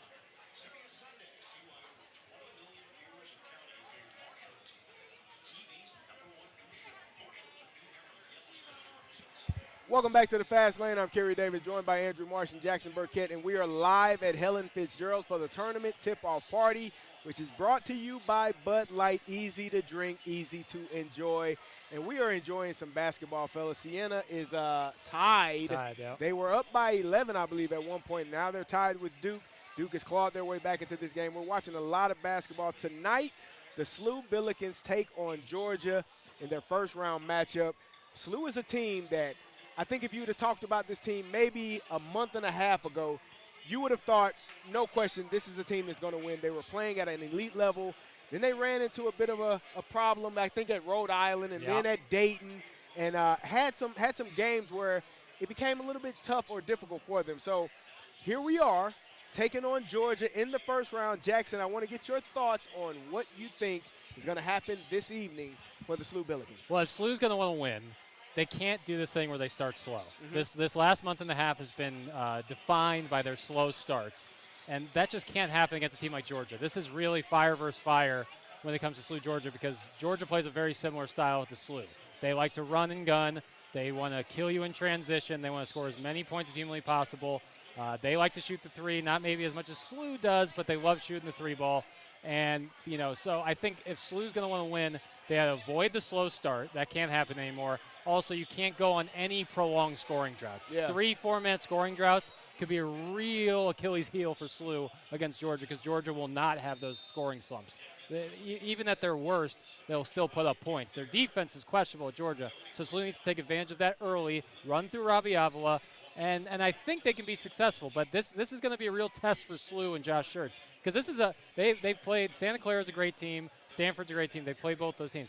This VCU is a really good team too, and Dayton to a certain extent.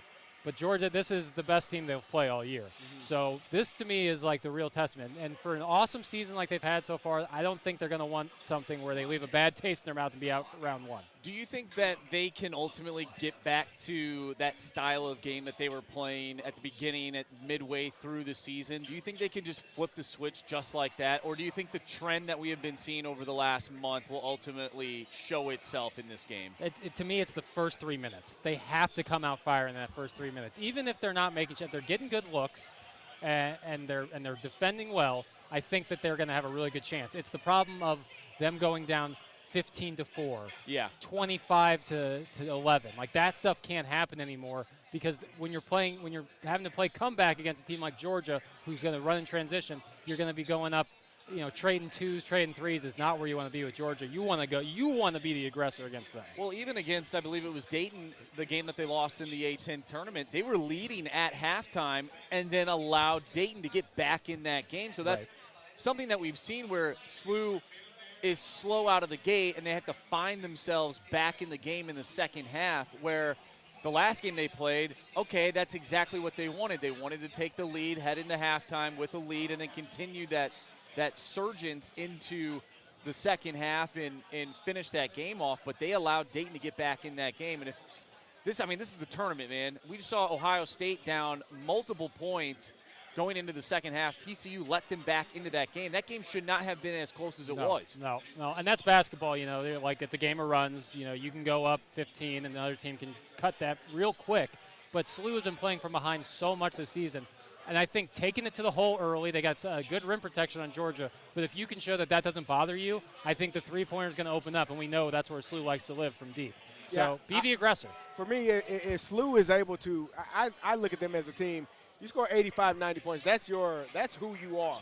You have to score the basketball, and SLU is kind of like Illinois in that regard. Like, if you're scoring and preventing the other team from getting those opportunities, not turning the ball over, not getting, limiting the number of possessions that you get in each game, you give yourself a chance to win every game. So for me, like you said, attack early, do not get down. You can't afford it. And you've seen it. I think it was the Rhode Island game. They turned the ball over way too many times to start that game, which put them in that deficit, put them in a hole. So take care of the ball, score at will like you have done all season long, be one of the best scoring teams like you have been all year long, and you give yourself a chance to win that game. If we see SLU's best tonight, we see what what they have looked like in the past, like I said, middle of the season, early in the season, if they win tonight's game and it looks good, I'm assuming they'd take on Michigan. What does that matchup look like? Clearly, we're seeing a Siena team hang around with Duke. They were winning. It is possible. Could you see SLU, if they, again, win tonight, they have to get through Georgia, and they're playing their best basketball, do you give them a shot against Michigan? Call me a hater, but no, unfortunately, no. Michigan is so stacked. Even when they lose Kason, they got so many guys behind them. And the biggest reason why their big man, whose name's escaping me right now, that's SLU's kryptonite, unfortunately, is size. That Robbie Avila, for as good as he is offensively, is a step slow, or as Josh Schertz says, 2 steps slow on the defensive end, not to mention the way that guy plays. I really want it to be kind of Michigan-Arizona in that Final Four game, because I want to see Krivas for Arizona bang against Michigan's big guy, because I think that'll be fireworks. But having said that, anything can happen. This is March, so just get there. Play, and they should be watching Miami of Ohio tape right now with the confidence they play, because they're both mid-major teams who get very limited action against Power 5 teams. Go out there and play like Miami of Ohio with the way more confidence than you probably should have, but that's how you got to win, because you're kind of playing with house money in a way. These mid-majors don't get the schedule they deserve, so go out there and prove, hey, we're here to play, man. I'm just looking at this Georgia roster in terms of some of the guys that they have. I mean, they're also big fellas on that team. Yeah. What do they do well that could ultimately end SLU's season? Score. They score in bunches. They push the ball. Even on a made basket, they're pulling it right out of the net and flying up the floor. You can't be lazy. You can't be complacent. You have to keep your foot on the gas. If SLU is to conjure up a 10-point lead, there is no brake pedal. You got to keep rolling. Jackson, I want to pick your brain because I know you are a huge Mizzou fan, and they are taking on Miami. Yep. What are your thoughts on Mizzou and where they stand versus Miami, and how far do you think they can go in this tournament? There's no doubt you were given a gift in terms of the draw. I thought 11 seed going Selection Sunday, you got a 10 seed. Not only a 10 seed, but you get it in St. Louis, so you're playing 120 miles away from campus. It's going to be a home-like atmosphere. Take advantage of that and get the crowd into it. Mark Mitchell has been so consistent, but they need one other guy, maybe two, to step up and help him out. Back-to-back games, Arkansas and Kentucky, Mizzou has relied on Mark Mitchell down the stretch, and then they kind of run out of gas. They need someone else, whether it's Trent Pierce, whether it's T.O. Barrett, maybe Jacob Cruz from deep. They need someone else to step in. And if that's the case, if they got 2 or 3 guys rolling at the level of Mark Mitchell, they can play with anybody in the country. Miami can't shoot, by the way. Right. I said that Mizzou, I think they can make it to the Sweet 16 because Purdue is one of those teams that we talked about. Yeah. They could be a first-round exit as a 2 seed like they have been in the past, or they could make a run to the Elite 8. Yeah. You really don't know which Purdue you're going to get year after year. So, for me, Mizzou essentially, I think, playing a home game in St. Louis. You get the home crowd behind you. You play that game and you win against Miami. You have a great opportunity against Purdue, who I do think should be Queens. And you go up against a Purdue team. So you have an opportunity potentially to make it to the Sweet 16. And from that point, anything is possible. I don't know what else is going to happen in that side of the bracket with BYU, because I think BYU versus Arkansas would be my matchup for that Final Four, to make it to the Final Four in that Elite 8 matchup. But Mizzou does, in my opinion, have a really good chance to at least make it to the Sweet 16 and let the chips fall where they may after that. 100%. They have the talent. It's that who's going to step up. It can't just be Mark Mitchell. It has to be someone alongside him. T.O. Barrett is kind of the make-or-break guy because he's bringing the ball up. And Purdue, to your point, they're an 8-loss team. It's rare to get a 2 seed with 8 losses. They won the Big Ten tournament. They've been red hot down the stretch. But, yeah, they're an up-and-down team. We saw Illinois beat them in West Lafayette. So I don't think that there's any situation where it's like there's no team that's unbeatable. I mean, we're seeing Duke and Siena absolutely battle it out right now. And Siena's playing their butt off. They are playing probably – I for full disclosure, I haven't watched one Siena game all year. Yeah, right. I don't know. I am, clearly. But they are probably playing – I would say this is the best game that they've played their entire season against an elite team like Duke, the number 1 seeded team in the entire March Madness bracket. And it stinks because it seems as if they can't land a shot right now, and they're getting some looks, but Duke is playing solid defense right now. But Duke's also, Duke has a chance to really put this game away here in the next, 30 seconds or so. There's not that much time left. Jackson, God, for tough. you Yeah. know, the Miami Hurricane team that took down Louisville in the ACC tournament, if that team shows up, are you scared at all? Yeah, I mean, Miami's a really good team. They're really good, well coached. Al Lucas is a fantastic young coach. They have C.Y. Young on their bench, who was the former head assistant coach at Missouri under Dennis Gates. It's his first year with Miami. So they're very well coached. They got a great backcourt, which I prefer. I think Mizzou really struggles against size, like a really solid front court. I say that, and they beat Florida, who might have the best front court in all of college basketball. But I think I like this matchup for Missouri. I love it being at home, essentially in St. Louis. So I think you were given such a gift. Now you got to take advantage of it. You know, there is no more. Well, you know, you made it there. You know, Yeah. It's great. Making it there is great, but eventually you got to do something. I do think, though, if Miami wins this game, I've watched a few Miami basketball games this year. Trey Donaldson, who is the second leading point getter for Miami this year, he can take over games at times. For sure. I think if they win that game, he is a name that you will look at and be like, oh, wow, that is the reason why Miami won this game. He was teammates with Anthony Robinson of Missouri in high school in Tallahassee. Very Just nice. a little back of the baseball card There you stat go. for you. You got all the info. Stats and facts. on the That's what Fast this Lane. show is. That's Jackson Burkett along with Andrew Marsh. I'm Kerry Davis. Coming up next, we have the Gauntlet when we return on 101 ESPN.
ESPN is driven by Brown and Crouppen Law Firm.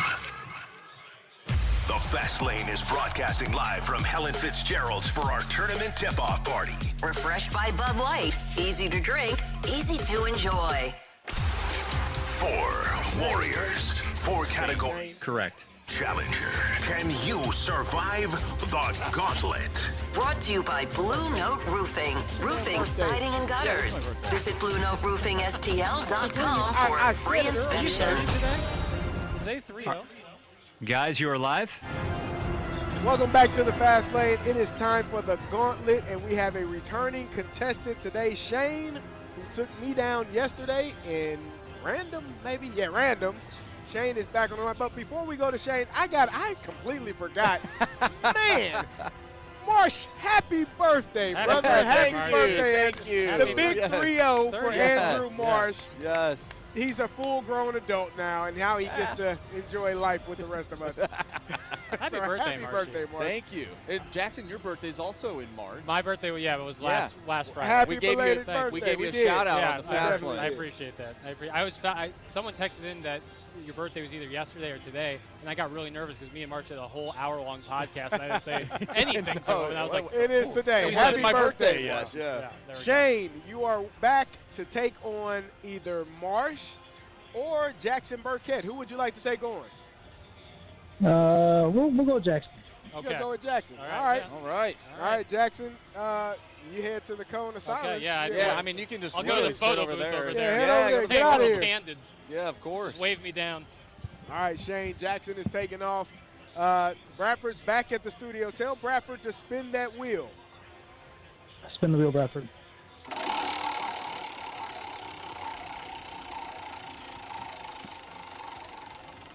All right, Shane. What category are you hoping for? Or do you want to wait until it gets done spinning? We're hoping for baseball. All right, Bradford, what do we have? Well, Shane, you may or may not be aware of this, sir. It is none other than Jackson's favorite category. Let's do that hockey. Oh, yeah. He's gonna hate He's going to enjoy this one. All right, Shane, here we go. You know how this goes. If you answer the question correctly, you get 2 points. If you answer it correctly without the option, you get 2 points. If you answer correctly with the options, you get 1 point. And the incorrect answers, you get 0. Are you ready to roll? Yes, sir. All right, here we go. Question number 1. Macklin Celebrini claimed the 2023-24 Hobie Baker Award during his one stint at what school? I'm going to need the options. Was it Boston University, Denver, or University of Maine? We'll go Boston University. Final answer. Question number 2. Newest Blue, Jonathan Drouin, was acquired from the New York Islanders at the trade deadline. But can you name the team that took Drouin with the number 3 overall pick in 2013? I want to say the Kings maybe, but I'll take the options. Options are the Vancouver Canucks, the Tampa Bay Lightning, or the Carolina Hurricanes.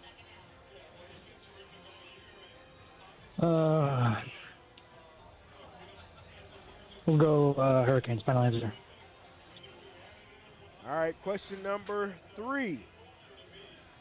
Can you tell us the AHL squad that last June beat Charlotte for the Calder Cup championship? I'm going to need the options. Options are the Rockford Ice Hogs, the Colorado Eagles, or the Abbotsford Canucks. Colorado Eagles. Final answer. Final question, Shane. Pascal Rayome spent parts of 5 seasons over 2 separate stints with St. Louis. Can you identify his position on the ice?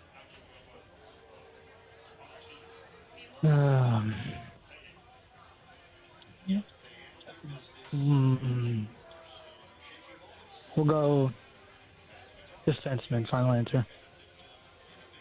All right, we will get Jackson back over here. Shane, how you feel? Not too great. All right, well, we'll see. Jackson is returning from, well, the makeshift cone of silence. Yeah. Yeah, it was a nice little trip there. Yeah, we saw you over there. How you feel? I'm feeling good. By I didn't hear yourself? anything. Yeah, I was just standing over there watching a little Arkansas Hawaii. Yeah, we heard what Tanner chose for that. That was Yeah. it's not looking that Yeah, bad good anymore. pick, Tanner. Yeah, good Don't pick. look at any of my picks though. All right, Jackson. Closing your my laptop. category Yep. today is hockey. Congrats on the win, Shane. This is about to get spooky. Why don't you tell him? Pack a lunch. All right, here we go. All right. Question Or number order one. Order one. This is about to be hilariously bad. All right. Question Well, you number never one. know. Macklin Celebrini claimed the 2023-24 Hobie Baker Award during his one-year stint at what school? I didn't understand half of those words. All right, so it's got to be a hockey school, Celebrini. I'm not even going to take the options. I'll say University of Denver. All right. Question Final, number, final yeah, answer. final answer. Final All right, answer. okay. Yeah. Question number 2. Newest Blue Jonathan Drouin was acquired from the New York Islanders at the trade deadline. But name the team that took Drouin with the number 3 overall pick in 2013. This is unbelievable. I'll take the options. Options are the Vancouver Canucks, the Tampa Bay Lightning, or the Carolina Hurricanes. Give me the Hurricanes. That sounded good. Final answer? Final answer, yeah. Final All answer. right. Question number 3. Can you tell us the AHL squad that last June beat Charlotte for the Calder Cup championship? Funny enough, I can't. I'll take the options, though. Was it the Rockford Ice Hogs, the Colorado Eagles, or the Abbotsford Canucks? Those are real teams. What was option 2 again? The Colorado Eagles. Let's roll it. Yeah. The Colorado Eagles. Final answer. Final question. Pascal Rayome spent parts of 5 seasons over 2 separate stints with St. Louis. Identify his position on the ice. Pascal Siakam, Spicy P, Indiana Pacers. Identify his position on the ice. Correct. Okay. You know what, Marsh? I think I'll take the options. Options are goalie, forward, or defenseman. Well, those are the 3 positions. Okay, I now realize the stupidity of my question. Let's go with defenseman. When in doubt, trust the defenseman. Goodness. All right. This was. Good work, Shane. You have chosen correctly. Well, let's start there because. Might as well go backwards. Yeah, we'll all start right. there and work our way up.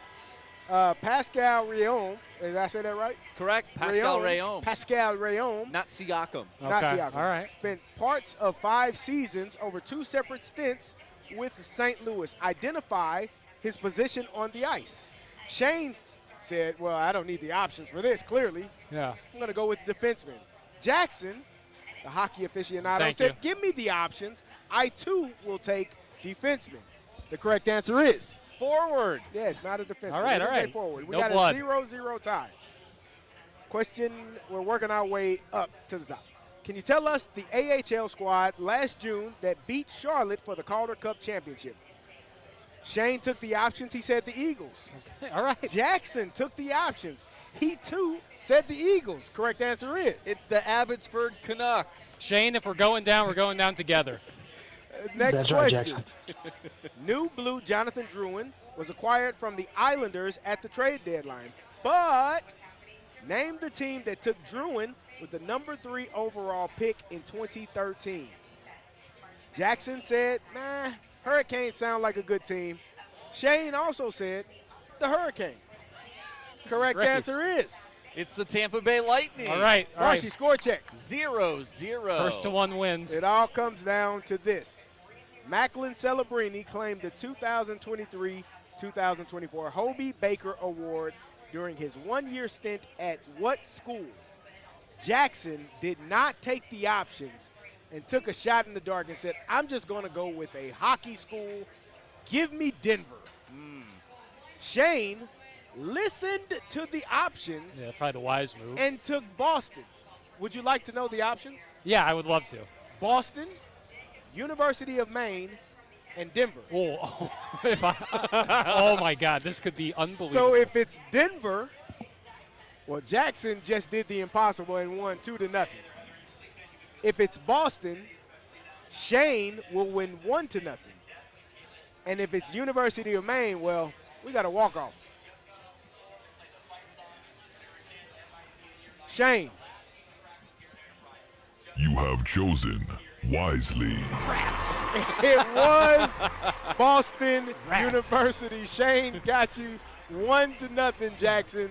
Good work, Shane. Good job, Shane. Yep. Hey, I knew nothing about hockey either, Jackson. I was with you. I'm glad we went down on this one together. You guys asked me my favorite March Madness moments. This would have been my favorite. This would have been a bigger upset than any of them. Oh, Shane, you will be back tomorrow to take on Anthony Stalter because he will be back. So you get an opportunity to take Or on me. he hasn't taken on you yet. No, yeah. Oh, I forgot. He beat, or Marsh. You can take on Anthony or Marsh tomorrow. We will talk to you then. Good job. Thanks. Happy birthday, Marsh.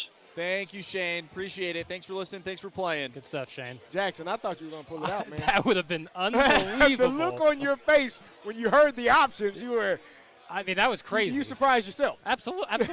I honestly forgot about the options part when I first just said Denver, and I was like, I should have taken the options. Instead, I took the options on the one question where the options are included in the question. I wonder, would you have still rolled with Denver because you were thinking it and then it was also an option? Yeah, for sure. Okay. For sure. It was news to me that University of Maine played hockey. Yeah, the Black Bears. That's where Jeremy Swayman, never mind. You could be, that sounds like a character out of Rick and Morty. Oh, that was fun. All right, well, coming up next we have What's Trending when we return on the Fast Lane on 101 ESPN.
Live from Helen Fitzgerald's for the first round of the NCAA men's basketball tournament. This is the Fast Lane on 101 ESPN. Refreshed by Bud Light. Easy to drink, easy to enjoy.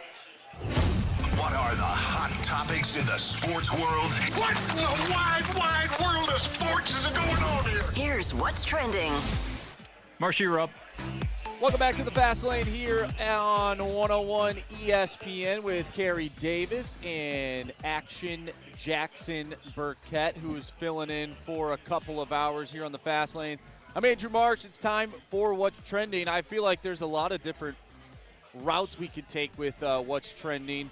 Why don't we just start with the tournament itself?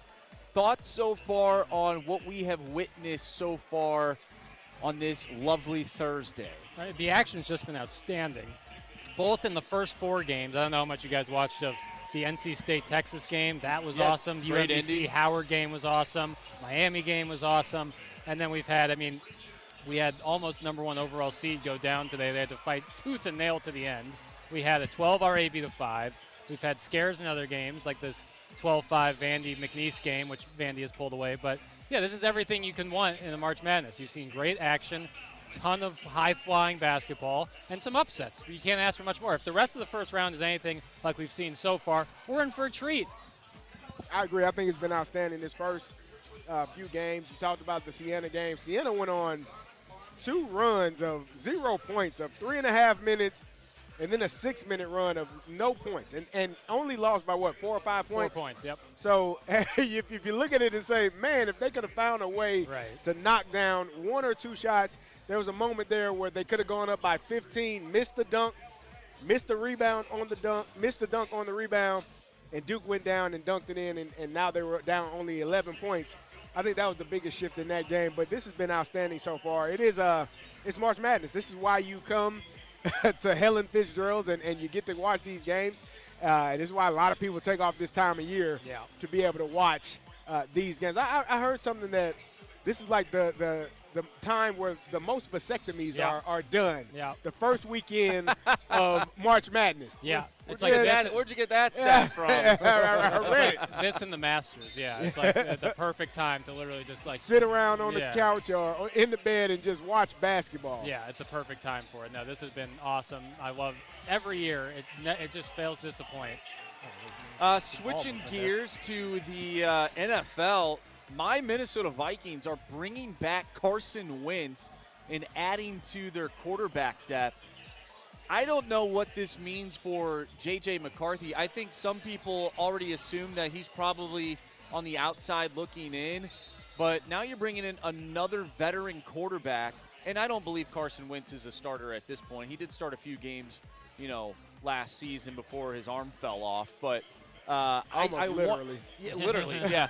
I wonder what this means for J.J. McCarthy, if there's going to be like a quarterback battle for backup quarterback. I don't know. It doesn't seem like his career in Minnesota will last that much longer. Yeah, I think like if this isn't like a similarity to something like a Sam Darnold, Daniel Jones, where it's like the team that drafts you might not be the right fit or the right guy, or maybe that's not the right time in your career. But in a couple of years with the right team, after you develop a little bit more, then you come out, or in the case of Sam Darnold, and go win a Super Bowl, or the case of Daniel Jones, be on a contending team and play great. Could also be like Josh Rosen, though. Well, that's what I was going to say. The scenario. pushback for me would be with Sam Darnold, the Jets gave him an opportunity to play games. Geno Smith got opportunities to play games. Daniel Jones, when he was with the Giants, got opportunities to play games.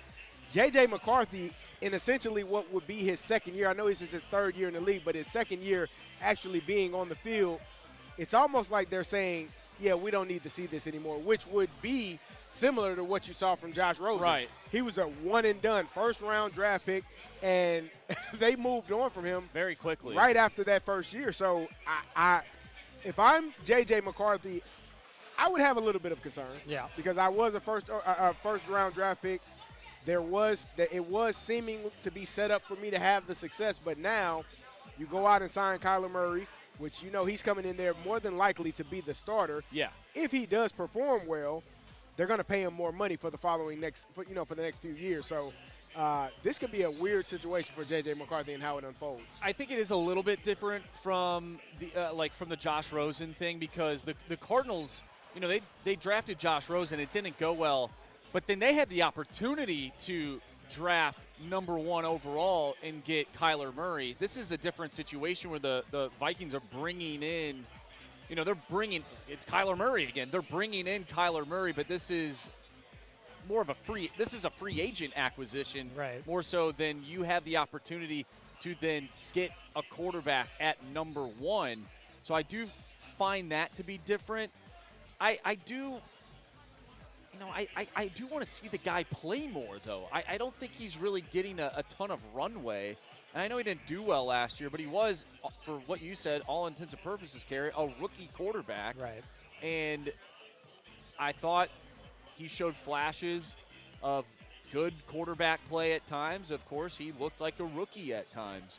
I just wish he would get more of a runway. But I said this before, I don't think the Vikings are in a situation where they can just be bad, right? They have too many talented players on that roster to just be what the Giants were or what the Cardinals were. Like, they can't just do that. They have to be competitive. So I don't think his time in Minnesota is going to be much longer unless he is the backup quarterback and Kyler Murray gets hurt, which has happened before, and then he has to step in and play some games. But at that point, if you don't show out, then you are done. Right. So moving on to Major League Baseball. How about Jurickson Profar? We talked about him not too long ago, about the whole PED situation. Well, he gets the full PED ban after the appeal has been resolved. Thoughts on Jurickson Profar, if you have any? Yeah, it's how many combined games is this guy going to miss because of PED stuff?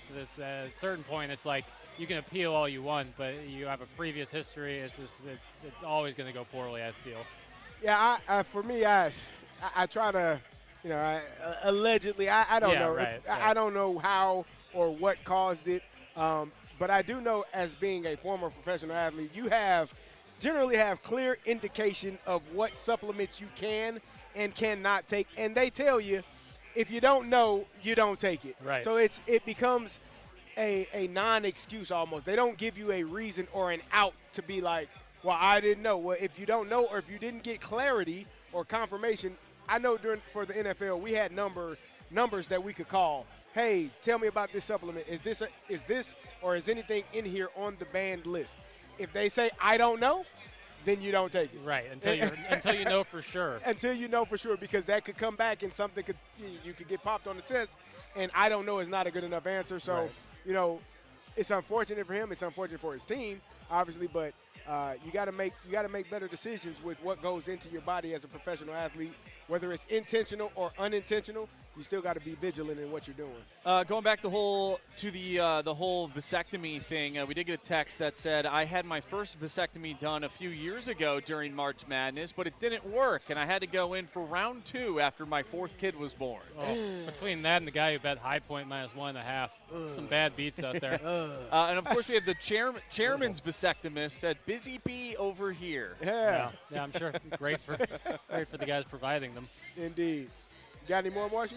I'm just looking through. We do have a text message, and this one has been tough, especially on my birthday, from 314. Man, I don't know how y'all are sitting there working with them cold buckets of beer sitting there. They're right in front of us. The cold buckets of beer are not the only problem here. It's the cold. It is cold. And the cold that is the problem. Yeah, I felt silly walking because it's like 80 degrees outside. I felt silly walking in here in a hoodie, and then I come in here. I wish I had a hoodie. I wish I had a hoodie as well. It feels like we're right under like an AC at vent Enterprise or something. Center or we're downtown. The flags are blowing in here. It's very cold. Well, speaking of Enterprise and speaking of the Blues, we will have Blues play-by-play analyst coming up next. Chris Kerber will be joining us here on the Fast Lane when we return on 101 ESPN.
ESPN Sports Center. Number 1 overall seed survives Siena. Good afternoon. I'm Bradford Bruns. Your Sports Center update is powered by Universal Windows Direct. Despite trailing for most of the game, Duke battled back to defeat Siena 71-65. Wisconsin, however, not that fortunate. High Point eking past those Badgers out west 83-82. East Region winners, meanwhile, including Louisville as well as TCU. Right now, Michigan State leading North Dakota State 45-25. Later, Illinois taking on Penn, while SLU draws Georgia. Tomorrow's NCAA stage featuring Mizzou, Miami downtown.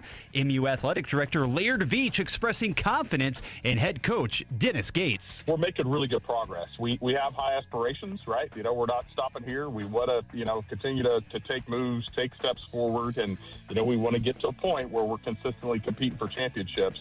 But he's really building something, and I think we have an opportunity to prove it and take another step here Friday night. Veach's full interview, BK and Ferrario style, available at 101ESPN.com. This Sports Center update was presented by Universal Windows Direct. The Fast Lane is brought. Here we go. From Helen Fitzgerald's for our tournament tip-off party. Refreshed by Bud Light. Easy to drink, easy to enjoy. We're talking everything St. Louis Blues as we head into the Blues booth on 101 ESPN. Presented by Boardwalk Hardwood Floors. Find your perfect new floor at boardwalkhardwood.com.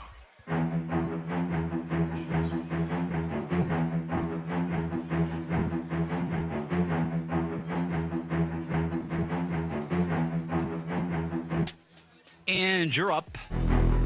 Welcome back to the Fast Lane, joined by Jackson Burkett and Andrew Marsh. I am Kerry Davis, and we go to the Collier and Thompson phone line to talk to the St. Louis Blues play-by-play analyst for FanDuel Sports, Chris Kerber. Curbs, how you doing, brother? Kerry, I'm good. How are you today? I am doing well. Curbs, I was watching that game last night, and I have to ask, have you ever, like in the NFL, you only get a couple of challenges. Hockey, the challenges are clearly limitless as long as you get it right. Have you ever been a part of a game where you had that many goals overturned by coaches' challenges? Nope, and as a matter of fact, I believe there's only been one other game since they started the coaches' challenge process where you have seen 3 different goals overturned for the same team, and that was a game on March 20th, almost a year to the date of 2023, the Edmonton Oilers against the San Jose Sharks. So, nope, it was unusual for sure, but you know what? It's fun. I got a text, it was actually from Randy Carricker, who said, that just means the refs are having a bad day. And, these calls were close. They were kind of bang-bang, but, yeah, They missed 2 offside. They missed a high stick, and the Blues were able to get a point out of it because of it. Curbs, is that problematic, though, that there were 3 goals scored? I mean, the pass by Colton Parayko was a really bad pass that led to one of the goals that got overturned. And some of the mistakes that have been taking place, that's a Calgary team that you believe that the way the Blues have been playing, they should have won that game. Well, listen, yeah, I think you would have liked to have seen a better performance by the Blues, and, yes, they were fortunate that those plays were just offside or settled down off of a high stick. And so in that sense, it did go against the rules, so that worked for them. But, that play, I think Colton Parayko was expecting Tyler Tucker to stay in the middle of the ice or keep moving as a release, and instead Tucker backed out of the way. And so the plays like that look really bad. But, yeah, listen, I don't think the Blues played a great game. I thought they got good goaltending. I thought some of the young kids had an impactful approach, but all in all, yeah, look, you would have liked to have seen them come away with a point there. Having said that, that was the first game back for Calgary that was beginning a 6-game homestand. And, and the St. Louis Blues were sitting around for a couple of days on the road. So I expected a slower first period, but I thought they got their legs under them as the game went along. Kerbers, I want to talk about Jake Neighbors. Last night we see Klapka take down Logan Mailloux, and then Jake Neighbors comes rushing in and takes down the 8-foot Calgary Flames player. At least it seems like he's 8 foot, but he wanted no part of Jake Neighbors. Can you talk about just his level of leadership within that locker room, especially without Braden Shen in the locker room? Well, Joe talked to Robert Thomas about this, and Robert Thomas said that it's clearly been kind of a leadership by committee. He's got a lot of guys that stepped up. Dylan Holloway has. Jimmy Snuggerud is being pretty vocal too. So there's a, it is kind of a, by committee. Look, I think everybody knows that there is a natural leader in Jake. People gravitate to him, how he treats people, how he handles things. And when it comes to how he plays on the ice, I mean, he's old soul. So that was one of those scenarios. I said it during the broadcast. Marcia, I don't know if you feel about this too, but I think the fact that the Toronto Maple Leafs players did not do anything after Radko Gudas had that cheap knee hit on Austin Matthews, I think that was a shot heard around the National Hockey League. Because you watch over the last week and a half, my goodness, have there been, you're seeing guys, they're stepping up for teammates and stuff. And I just had a long conversation where we're at the same hotel. The Tampa Bay Lightning are playing tonight against Vancouver out here. And, I was talking to Brian Engblom, who's one of the, former NHL or former national broadcaster, now works with the Tampa Bay Lightning. And he said, he thinks the same thing without a doubt. Like, it permeated throughout the league what Toronto didn't do. I mean, look Jake's given up a foot and a half on that guy, and I think Klatko was also a tad respectful too, but it shows you more of what Jake's all about. And frankly, I've said this for a couple of years. Braden Shen is the one that's done a lot of that. Tyler Tucker stepped up for a decent amount of it. Jake Neighbors, there's still got to be more guys, and there's plenty of room for them to do it. Curbs, I agree with you. I think it's embarrassing, honestly, on the Toronto Maple Leafs part of just not having your teammates back, especially Austin Matthews, who is a captain of the United States Olympic team, just a guy that is the face of the NHL, at least one of them. I thought that was embarrassing. I think it just goes to show, though, with the Blues and where they're at in the standings, that no matter what is happening, that they're going to go out there and compete, and they're going to have their teammates' backs. And we've seen in the past that sometimes that wasn't necessarily the case, but it is good to see that out of this group right now. Mark, I'm going to go back to two Blues incidents over the years. Sorry, I'm outside in the rain, and I'm standing under a cover, and naturally I'm doing a radio hit, so the massive size, the biggest cement truck you've ever seen is going to drive by. I'll go back to two St. Louis Blues incidents. I'm going to go back to the hit on David Backes by Brent Seabrook, and then Duncan Keith skating by going wakey, right? And I don't know that there was an appropriate response to that. Actually, I don't believe there was. I firmly believe that. Now, that one being a playoff time, it's a little bit different. But there was never anything coming afterwards. And then the other one that was clear as day is when Jamie Benn was sitting on Alex Pietrangelo in face wash.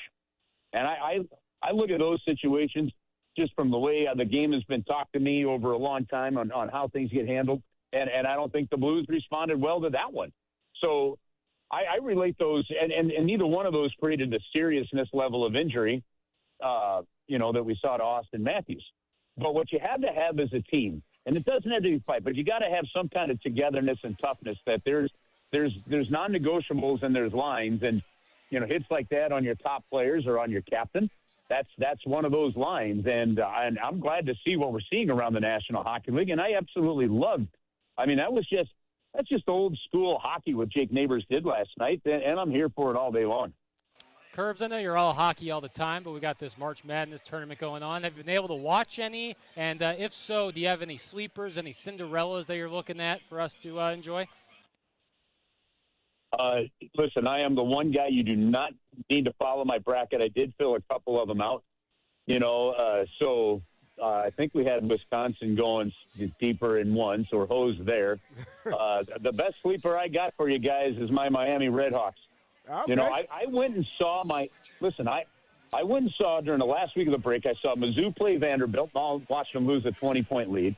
And then later on that weekend, I went and I saw Miami play live.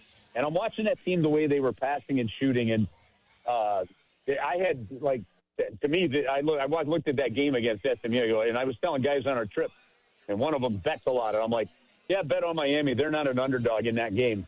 And so I'm excited for them, and I hope that kind of that run and gun, and if their shooting percentage drops, they're going to have a real problem. But if their shooting percentage stays close to what it's been throughout the season, Miami could get to the second round or even the third round. So that's where my rooting interest lies right now. Although I got a daughter at Louisville and one at Mizzou, so I'm kind of splitting my rooting interest there a little bit too.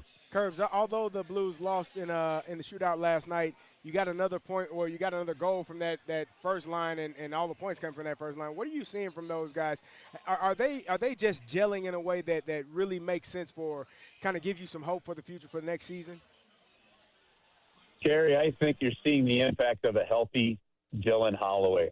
We saw it last year when he was on a line with Kyrou and Shen. We're seeing it now. Now you're also seeing a growing confidence in Jimmy Snuggerud, and obviously a fairly healthy. He just finally started taking faceoffs again last game in Robert Thomas. And at the morning skid, he wasn't quite sure whether he was going to take them, but, he was 60% on draws last night, which is good. Part that excites you about this line is I don't know what potential roster adjustments are in the future for the St. Louis Blues, what management could be thinking of. And I don't know what fires were actually there with all the smoke at the trade deadline just a couple of weeks ago. But if what we are seeing now from that line is sustainable, and I think it is, I think the St. Louis Blues have a heck of a top line there that can wreak some havoc. And I'm looking forward to seeing what they do over the final 14 games. Kerbs, I want to talk about Theo Lindstein real quick.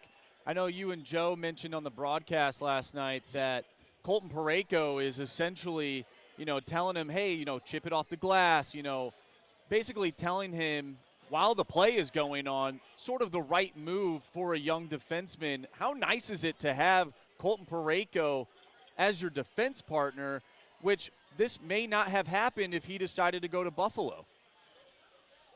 Dude, you're absolutely right. Listen, if you're going to put a young Theo Lindstein in the lineup, can you think of a better defenseman to put him in the lineup with than Colton Parayko?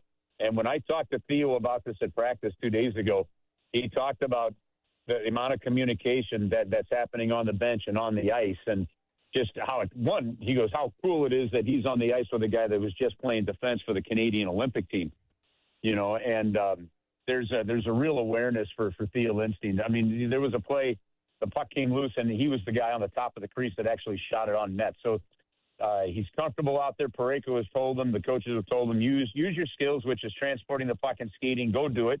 And I said, well, how nice is it to know that if you do have a hiccup, which in your first 10 games in the NHL or first 200, you're going to have plenty, that it's Colton Parayko. He says, man, that is absolutely awesome to know that he's there to help have my back. And he said every shift, like they come back to the bench, he's talking to him, and it's just positive. Okay, next shift, here we go. Don't worry about the last one. Go get the next one. And it's valuable. Guys, you cannot bring young guys along in the National Hockey League. And I don't care how good. I don't care if it's Connor McDavid. If you don't have some veteran players in there. I've talked to players with the Edmonton Oilers over the years and says, yeah, I mean, one of the biggest things that held them back, the same thing with the Buffalo Sabres, is these young guys had to figure out how to win in the National Hockey League on their own. When you've got Parayko, you had Braden Shen, right? But when you've got veteran players, and Oscar Sundqvist is massive right now for these young Swedes. I mean, Theo Lindstein, Marshy told me that Oscar took all the Swedes over to his house several times in training camp just to make sure that they're comfortable. You need that stuff. And so huge right now that Parayko is the partner for Theo Lindstein. Blues take on the Vancouver Canucks this Saturday. Pre-game begins at 5 p.m. The puck drops at 6 p.m. You can check it all out here on 101 ESPN. Curbs, we will be listening on the call. Have a great call, and we will talk to you next week. All right, fellas, have fun out there. Go Red Hawks. Let's see if they can pull it out. See if they can get it done. Thanks, Curbs. Thanks, Curbs. All right, see you guys. Have a good one. Thanks, Curbs. That was St. Louis Blues play-by-play analyst Chris Kerber joining us on the Callier Thompson phone line. And, we'll see what the Blues are able to do this Saturday if they can pull out a win against the Vancouver Canucks, because you don't need any more losses, Marshall. Depends on what camp you're in. Yeah, right? it depends on what side of it you're on. Yeah. Yeah. Well, you want to win games. Always. Always. You know, I want to win games and win gauntlets. Yeah. But sometimes it just doesn't happen. Sometimes it doesn't. If poor Shane knew anything about hockey, he could have waxed me. Yeah. Jackson, we got you for one more segment, right? We'll I can do 2 more. 2 more. 5:15. I'm going to leave 5:15. All right. 5:15. That's the kind of guy I am. We appreciate you, too. Yeah. We are at Helen Fitzgerald's for the tournament tip-off, which is brought to you by Bud Light. Easy to drink and easy to enjoy. When we return, we will have the biggest question of the day here on the Fast Lane.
Tire and Auto Centers. Broadcasting live from Helen Fitzgerald for the first round of the NCAA men's basketball tournament. This is the Fast Lane on 101 ESPN. Here we go, guys. Easy to drink, easy to enjoy. You don't have to smile, though. It's time for the Fast Lane's biggest question of the day. Presented by Banner Construction, the experts in James Hardy siding. You're up.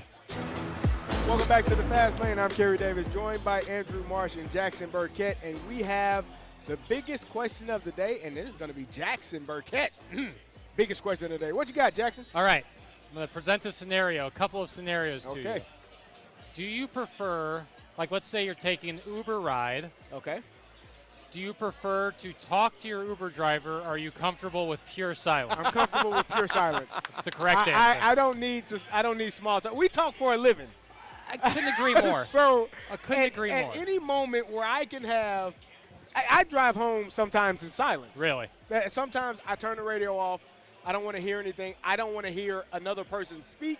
I don't want to hear myself. I don't want to hear anything. Just total zen. Just quiet. And so if I'm in an Uber, it's almost like, to spin your question, it's almost like when you get on an airplane, do you want your seatmate to hold conversation with you? God. Yeah. Because I do not. Right. I don't want to be disrespectful. No. I'll talk if you talk. Right. But I usually try to close my eyes and go right to sleep to let you know that I am not interested in having small talk conversation for the next hour and a half to 2.5 hours. I will not initiate the conversation. I am also not a bad person, so if you talk, I'll talk. Exactly. Here's another scenario, and I apologize, Carey.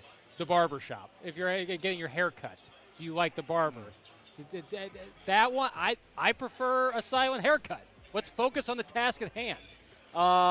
Yeah. Well, okay. Well, at least for me, the only time I do like to talk is when it has to do with the hair itself. Yeah, there we go. So, if I have a question, because I always defer to the person cutting my hair, I have no idea how to do that. No. So if they're asking me questions, hey, do you want this? Do you want that? And I'll say, okay, this is what I'm thinking, throughout the process. And sometimes I'll be like, well, I don't know if I like that anymore. Like, let's see if we can do this. Or maybe we can go a little bit lower fair. on, Yes. shaving on the sides. Let's or talk something shop. Like that. Let's talk shop. Let's talk shop. Final scenario. And don't scoff. Okay. The dentist.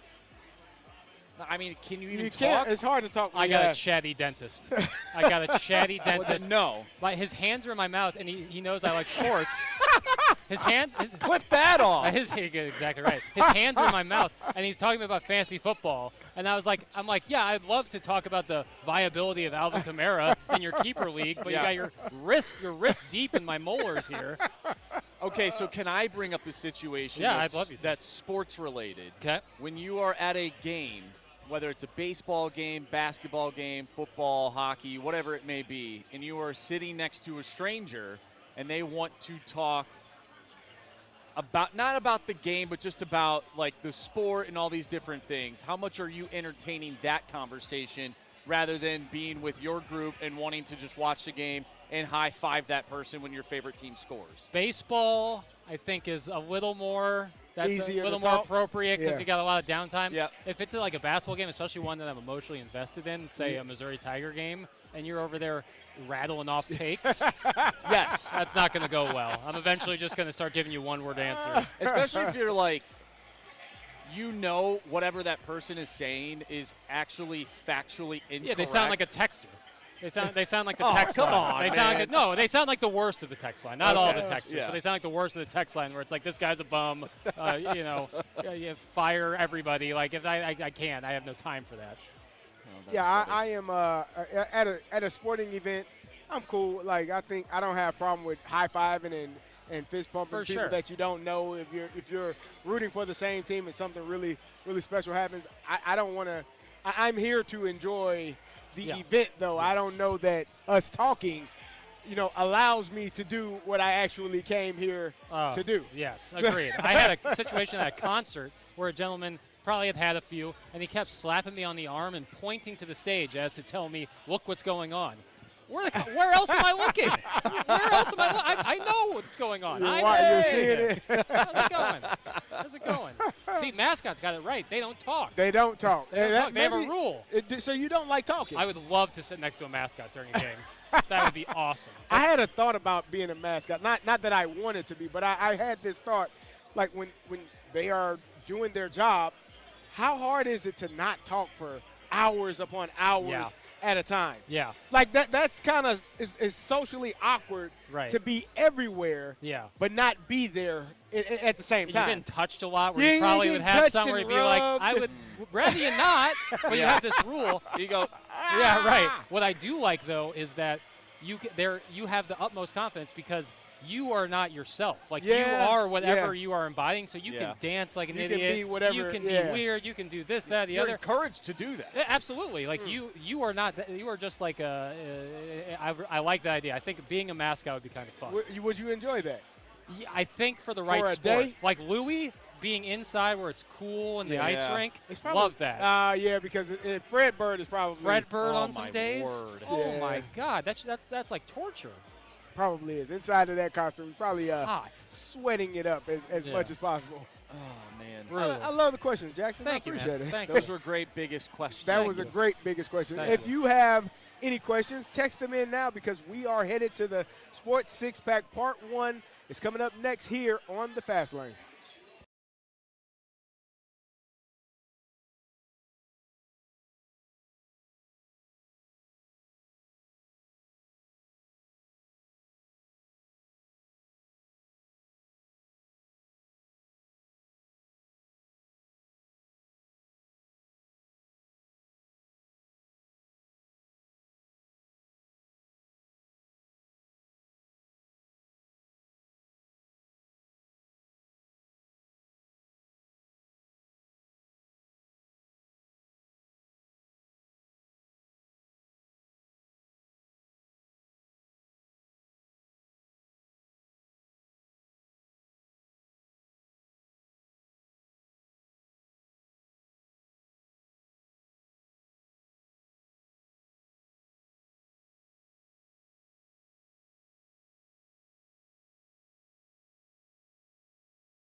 Return. The Fast Lane is broadcasting live from Helen Fitzgerald's for our tournament tip-off party. Refreshed by Bud Light. Easy to drink, easy to enjoy.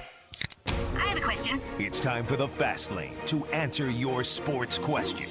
I want to ask you a bunch of questions. I want to have them answered immediately. Asking me all these weird questions. Answer the question. Answer the question. Answer me! Refreshed by Urban Chestnut. Urban Chestnut Swickle Light Premium Light Beer. Live your lifestyle. You're live. Welcome back to the Fast Lane with Jackson Burkett and Andrew Marsh. I'm Kerry Davis. We are here at the tournament tip-off party at Helen Fitzgerald's, which is brought to you by Bud Light. Easy to drink, easy to enjoy. It's time for the six-pack.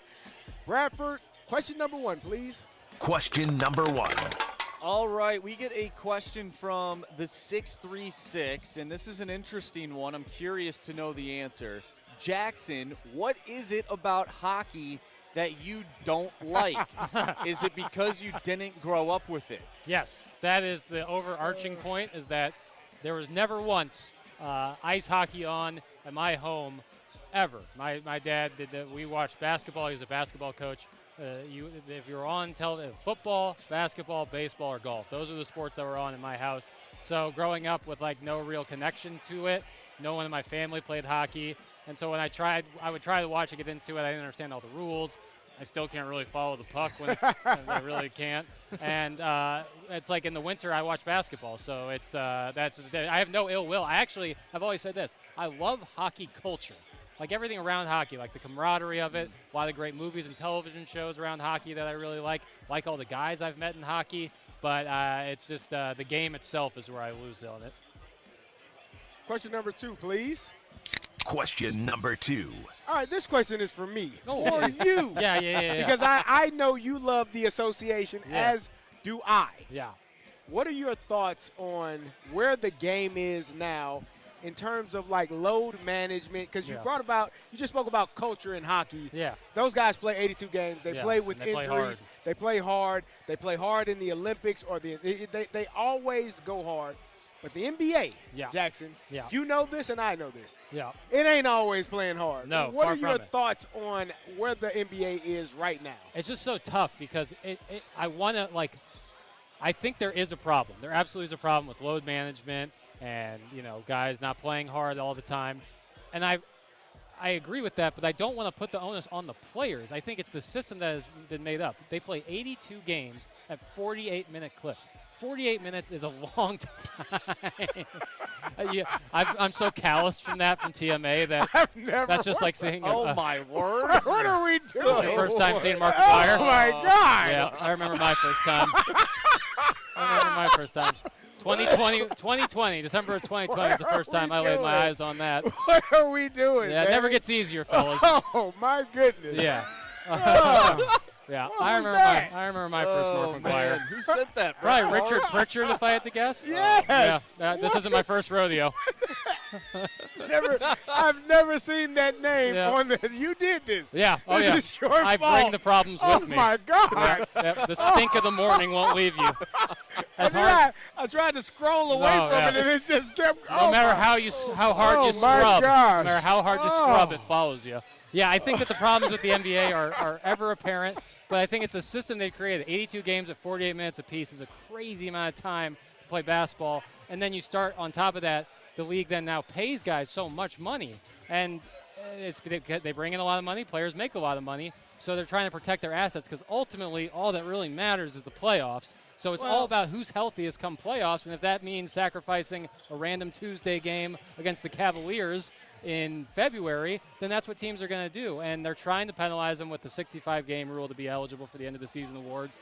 But I don't know how much of an impact that makes. Yeah, there's a huge problem, but the NBA is not going to go back on games. They're not going to shorten the season or shorten the clock. The problem, in my opinion, is the lack of willingness to compete, right? I understand, but they've been playing 48 minutes in 82 games for as long as I've been watching basketball. Yeah. That number has not changed. Right. The physicality has changed. I think it's much softer. I think guys are more athletic now than they were in the 80s and 90s, and maybe But I also think the medicine is better now. Yeah, for sure. There are no longer, they're flying on flights where it's just them. They're not flying. Yeah, right. Right. Flights with regular with us, with the public, with the regular public. So. Yeah. With Richard Pritchard. With Richard Pritchard. I hope not. Man. So, for me, all of the excuses, I will call them, for why they don't want to play, I don't want to hear it, man. No, I get it. I love the NBA, but I don't love not knowing if my favorite player is playing tonight because he wants a night off from the 82-game season where – and I bring this person up all the time. One of my favorite players, I think pound for pound, one of the best players in the NBA, in NBA history, Allen Iverson. Yeah. We often talk about practice. We're talking about practice. What he was telling people is, I don't care about practice. Right. But damn it, I'm going to play in every game. Yeah. And so that's kind of the part that got, miscued from that whole, that whole interview. But I don't care about practice as much as I do the game. Yeah. And now I feel like it is flipped on its head, and guys don't really care about the game as much. Yeah, I know, and there's, I would say, sometimes medical teams want them to sit or make them sit, but then there's guys like Mikal Bridges who play 82 Every games game. a year. He hasn't missed a game in his entire career. He played 83 games once in the season when he got traded. So when there's guys out there like that, and he was playing under Tom Thibodeau, so 40 minutes a game. Get 40 minutes of hell, right. Nolan So Richardson. it's crazy. So I think the compete level is there, but it's just all about being healthy come playoffs. And then once the playoffs start, you get to see some really awesome basketball. But they got to rework something with the regular season to continue, because finding teams is not good enough. Yeah, they got so much too much money. It doesn't matter. You got to actually do something. Indeed. Question number 3, please. Question number 3. All right, it's a basketball show. I mean, we have the tournament going on right now. Jay Fresh wants to know, basketball guys, why is college 2 halves, but the NBA is 4 quarters? College needs to switch to quarters. The women's game has. Yeah, and it's better. And I don't know why. I don't know why the men's game is still like it's 1985. I don't know why they haven't changed or shifted. No, it's but crazy. It is kind of weird that they do that. It's really college basketball. It's 4 quarters in high school. It's everywhere. 4 quarters everywhere, except for college basketball. Only men's college basketball. Men's college basketball is the Yeah. only one that FIBA doesn't do it. Nobody else does it. It makes the fouls weird. If you watch an SEC game this year in basketball, you are going to shoot 1 free throw at least and 2 free throws in the double bonus with double digits left in the second half. Yeah. If you switch to the quarters, made it 5 fouls per quarter, it would be much smoother game Right. flow. And you're already stopping every 4 minutes for immediate time. Yeah. So it's not like it would break it up that much. Right. I think college needs to switch to quarters immediately. That's Jackson Burkett with Andrew Marsh. I'm Kerry Davis. Coming up next, we have part 2 of the Sports Six Pack when we return to the Fast Lane.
Broadcasting live from Helen Fitzgerald's for the first round of the NCAA men's basketball tournament. This is the Fast Lane on 101 ESPN. Refreshed by Bud Light. Easy to drink, easy to enjoy. I have a question. It's time for the Fast Lane to answer your sports questions. I want to ask you a bunch of questions, and I want to have them answered immediately. Asking me all these weird questions. Answer the question. Answer the question. Answer me! Refreshed by Urban Chestnut. Urban Chestnut's Swickle Light Premium Light Beer. Live your lifestyle, St. Louis. You're live. Welcome back to the Fast Lane with Andrew Marsh. Jackson Burkett, who decided to stay another segment, said, I'm not leaving. One more segment. And myself, Kerry Davis, we are in part 2 of the six-pack. Question number 4, please. Question number 4. All right, this one comes from In DeBoer We Trust. Will Aiden Holloway of Alabama, will he play in any of this tournament? Do you see him playing at all? And how will that affect the Crimson Tide?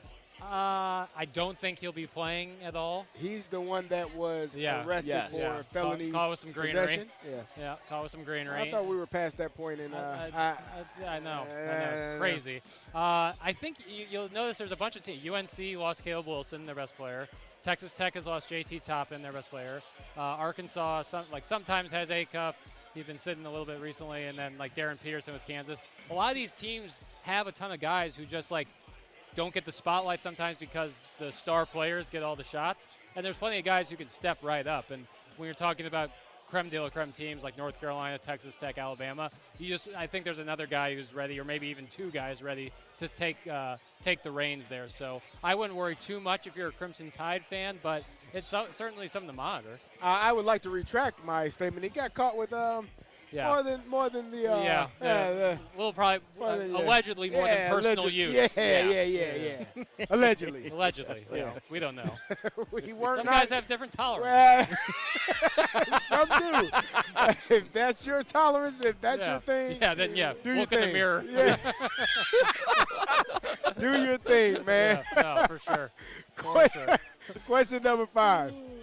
Question number 5. All right, from the 636. I hate basketball. It's more of a reality show than sport.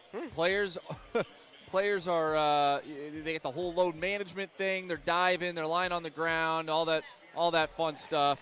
And the best part of the game takes an hour because of timeouts and fouls. Well, he's talking about LeBron. This is why I don't talk to people at sporting events. That's what I get. That's what I hear. However, what can the 636 do to get into the sport?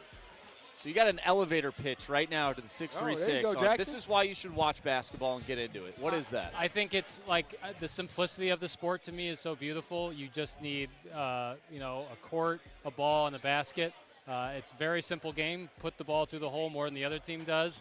And I think sometimes people get really upset about the flopping stuff or, what they deem to be kind of faking it. But going to the free throw line is an incredibly important part of the basketball game.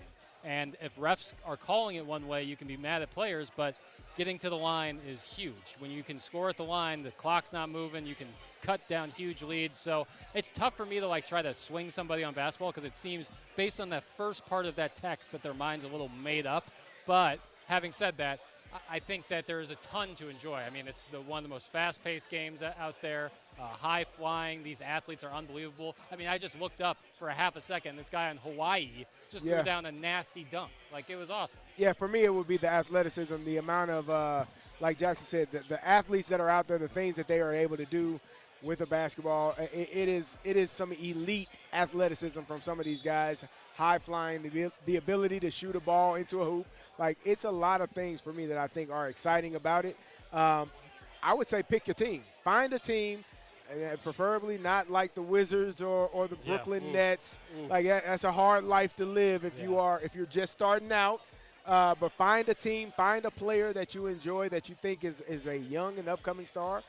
Victor Wembanyama makes a lot of sense right now because he is I've never seen somebody that big. Yeah, that's a perfect example. That is the ultimate. We thought the Greek freak Giannis Antetokounmpo was Victor Wembanyama is a freak. Yeah, he's 7'5" and can shoot the three, burn it from deep. Yeah, he does everything. So I think that would be my pitch. Just watch the athletes, the athleticism, and what some of these guys can do that some other people around the world would never be able to do. Do you guys think that college basketball is the most purest form of basketball? I think it's easier to get into than the NBA because of the energy. So would you recommend that this listener get into college basketball and then when his favorite team has his favorite players, they then go to the NBA and then you can go from there? Yeah, just like the Aiden Holloway situation. It's a gateway. It's a gateway. That's how you enter into the door. Segue. Yeah, that's how you enter into the door, and then you'll eventually graduate to the NBA. Are you more? Thank you. Yeah, thank you. I'll be here all night. I'm looking at your hoodie too. It just reminds some people me. like some things. Yeah. And some people don't like other things. Oh, okay. TMASTLshop.com. It looks a lot like something that I may have worn in 5th grade. Oh yeah. Dare. Yeah. I signed the pledge. Are you more basketball NBA level or college level? Both, man. I just love it. I would say my emotional investment is more in college because I have a team. Yeah. But if St. Louis had an NBA team, I would imagine it would be pretty equal. Gotcha. Question number 6, please. Question number 6. All right, from the 636, despite the successful regular season and the national attention SLU got this season, do you think how they play and how far they advance in the tournament plays a major factor for Shirts to be able to recruit for next year? Interesting. It's really interesting. I think that yes and no. Like, I think the national attention they've got, how they've really put a spotlight on some of the athletes, Robbie Avila namely, is a huge recruiting tool. I'd be lying to you. Like, any team that makes a little run in the tournament, it's so great for recruiting because players want to win. College players absolutely want to win, and they want coaches who know how to win and have experience there. But ultimately, I think SLU has done so much for the health of their program, both recruiting-wise, possibly making a move to a bigger conference like the Big East down the line, retaining Josh Shirts. I think there's so much going right for SLU that the cherry on top would be a Sweet 16 or even further run. Do you think that in comparison to, I mean, when you're in the A-10 and you're a team like SLU, obviously NIL funds for some of the Big Ten schools, you're looking at Illinois that's close, you're looking at Mizzou that's close in the SEC. Do you feel like that they can compete with some of those programs and get – I know Mizzou is getting one of the top players in Jason California next year. He's going to Mizzou. Do you think Mizzou could reach those levels of those types of recruits? SLU could reach that, yeah. Sorry, SLU. Yeah. Yes and no. Yes, SLU has a really good base NIL-wise, yes. I think that you might not get the volume, like the amount of players, like your 7th through 9th guys on the bench might not be at that, but like when you're talking about a star, like Robbie Avila, he made a name for himself in this tournament. Yes, he made a name for himself at Indiana State, and then but he sacrificed money, essentially. Yeah. You know, he told us that when he came on our show, or Josh Shirts did, that he sacrificed money to stay with Josh Shirts and go to SLU. I think now that they've risen to the national spotlight, guys might not have to sacrifice, and if they do, it's a lot less. So I think SLU's getting to that point, not to mention, like, St. Louis as a town is hungry for basketball, hungry for competitive college basketball. Yes, we have Mizzou. Yes, we have Illinois. But having one right in people's backyard, Chaffetz is such a great arena. It's the perfect size. Every seat's a good seat. Like, everything is in the right way right now for SLU. So, yeah, I think sky's the limit, really. Jackson, I know we have reached our conclusion of our 6 questions. We still have some time here, though, and I know you're a huge uniform person, aficionado. Yeah. Can you give us any update on just uniforms in sports that you have grown to like recently? I know the Tennessee Titans just came out with some new uniforms. Like those a lot. Are there any uniforms in this tournament that you enjoy to look at? I know some of the schools that we've never heard of have just kind of basic uniforms. Or just give us a uniform take before you head out. Yeah, here. no problem. I'll let my wings spread here. I think North Carolina has the best uniform in all sports. Yeah. All sports. I think I truly like. I think the baby blue is it's called Carolina blue. Like, there's a reason for that. I actually have some WBC uniform takes. Really? Okay. Italy is making a huge mistake by just putting the capitalized I on the hat. When they didn't like that. When they have one of the most, said this on TMA, the shape of Italy, the boot, the shape of the country itself is awesome. It's iconic. Throw that on the front of the cap, I like that. and now you have a gorgeous cap. The Italian flag on the side. Yeah. That would be awesome. I think that's great. And I think the USA, correct me if I'm wrong, but USA Baseball has been running that kind of uniform out for like 15 years. It's been a it while. feels They need like. something new. I feel like a refresh because I love. And the hat doesn't match the. No, it the doesn't front. at all. And the USA hockey uniform, the redo they did this year, incredible. Okay, Beautiful. yeah. They look a little like the Rangers, who have a great uniform. I think that USA baseball is kind of in need of that. And then in terms of Michigan State needs to run the football. I would say they're doing too much. Michigan State's doing too much. Run the football. You don't like what they have going on? Do you remember the neon green I football do uniform that they unveiled to the people? Yeah. I don't like what they're doing in East Lansing. They had a black uniform, if I'm not mistaken. Bad. You didn't like the black one? Better. The forest green, I think, is just like classic. But I really like Illinois' script logo. I think they should kind of exclusively go with that. I agree with that. Here's a take in terms of uniforms. You mentioned teams wearing like black colored uniforms. I'm not a huge fan of the black colored uniforms if that is not like one of their primary. If they're forcing it. If they're forcing it, like the Colts, Terrible. The Colts specifically put the Nike logo to be black because there's a rule in, I believe, the NFL that in order to have an alternate uniform with like a black jersey or black helmet, you have to have one of your like three colors involve the color black. So that's why the Colts, and you've played on the team, they never had that before. It was just blue and white. But they added that so they could have those stupid alternate jerseys. Right. Like when it comes to classic uniforms, I think some teams could probably use a little bit of an update. But then, you'll know we've reached a point way too far when the Dallas Cowboys unveil their all-black uniform. You'll know the hell is frozen over when that happens. The Cowboys they just need to wear those white ones all the time. All the time. Why would they ever mess with anything else? Don't do anything Why mess else. with anything else? Yeah. Just wear those. Those are the best, most classic. And I am not a Cowboy fan. No. I'm actually a Cowboy hater. Sure. Yep. But that uniform. You did have them in the playoffs, though, this year. I did. That was you liked their offense. Clearly. We all wish we had some putts back, including me taking Wisconsin. Come on, Badgers. What are you doing? And the whole Troy and Nebraska pick, too. Let's not forget about that one. I sold that, too, this morning. I was like, I would just monitor it. I'm not so sure on it. And as soon as it ended, everyone's like, oh, Jackson said you got to pick it. I was like, no, I tried to soft sell it because I'm a coward. But I do like Northern Iowa. Love Northern Iowa tomorrow. But not St. Mary's, apparently. Who they got? You got to remind me. Tonight, I'm crowdsourcing my hard. Gales. I believe they're a 2.5-point favorite over Texas A&M. Oh, I like Buckyball. I like Buckyball and the Aggies. They play a fun brand of basketball down there in College Station. That's good for me. Yeah, I have the curse right now. Well, Jackson, we appreciate you Appreciate joining us, this, fellas, brother. man. Anytime Thank you so much, you want to Marshy. stop Yes. by, Happy birthday, appreciate brother. Thank you. Thank you so much, fellas. That's Jackson Burkett with Andrew Marsh. I am Kerry Davis. When we return, we will bet the board here on the Fast Lane on 101 ESPN.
Sports Center.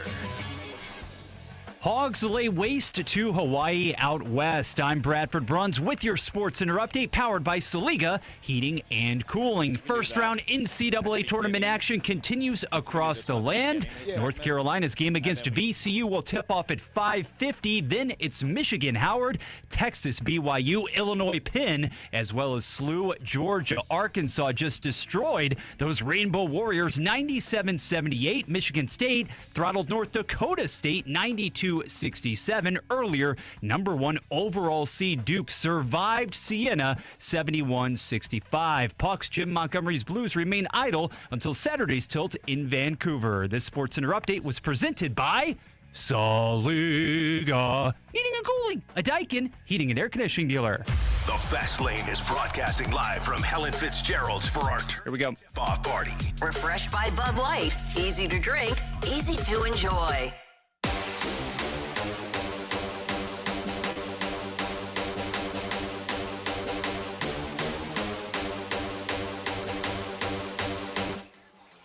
You're live. Welcome back to the Fast Lane. I'm Kerry Davis alongside Andrew Marsh, and we are at the tournament tip-off party for another 30 minutes here at Helen Fitzgerald's. Brought to you by Bud Light, easy to drink, easy to enjoy. The brackets are out, and you can get signed up to play in this year's Bracket Madness Pick'em Challenge right now on 101 ESPN. It's free to enter, and this year's top scorer will take home a $250 Amazon gift card and 101 prize packs. See the contest rules and get signed up to play in Bracket Madness now at 101 ESPN. Bracket Madness is refreshed by Bud Light, easy to drink, easy to enjoy, and it is time for Bet the Board, which, if I'm not mistaken, Marcia, I think I lost again last night. Yeah, you did. The Clippers did lost by not like 40, cover. Yeah, it was not a good night for those LA Clippers. I did not have a good night. Jimmy Snuggerud only one shot on goal. However, Dayton with a commanding win last night. So Anthony picks up a point. He had him at -1.5. And then the Hurricanes, the Carolina Hurricanes, ended up beating the Pittsburgh Penguins by a final score of 6-5. So Jamie picked up a point. So our latest standings are Anthony in first place with 9 points. I'm in second with 8. Jamie has 7. He is in third. And then Carey, you're at dead last. 3. Not third place, of course. We have 3 points. Where'd he finish? Dead last? Yeah, dead last. Had a good day. Yeah, had a good month. Pretty much. All right, what is Anthony? Anthony has his bet in. Yes, he has Idaho. Man, plus 24. What is going on? Who is Idaho playing? That is a great question. Why don't we take a look? Houston. Wow, okay. Yeah, plus 24.5. Okay. I mean, that's not terrible. I mean, hey, look, we just saw a 16 almost take down a 1. We did. So I don't know if we can really think that a team is going to like automatically cover. So I actually Those are don't. Some large odds he chose. Yeah. But, we'll see if it works out for old Anthony Stalter. What about Jamie? What does he have? So Jamie's going to go with the Sabres money line tonight. He's sticking with hockey. Okay. So he is going to go with the Sabres money line. And we are sure that Jamie is under the threshold for that is a great question. We got to check these bets. Do you want to double check that real quick? Who are they playing? Yep, they are at -148. Just in under the line of requirement. Wow. Okay, I am looking tonight at BYU and Texas. BYU, a 6 seed. Texas is an 11 seed. I have BYU moving on to the round of 32. However, their money line right now sits at -155. So I'm going to have to go for the spread tonight. I'm looking for the alternate spread. If I can get them at 1.5, I'm definitely going to do that, and I can at -136. So BYU to take down the Longhorns by at least 2 points tonight. And I am going to go with North Carolina.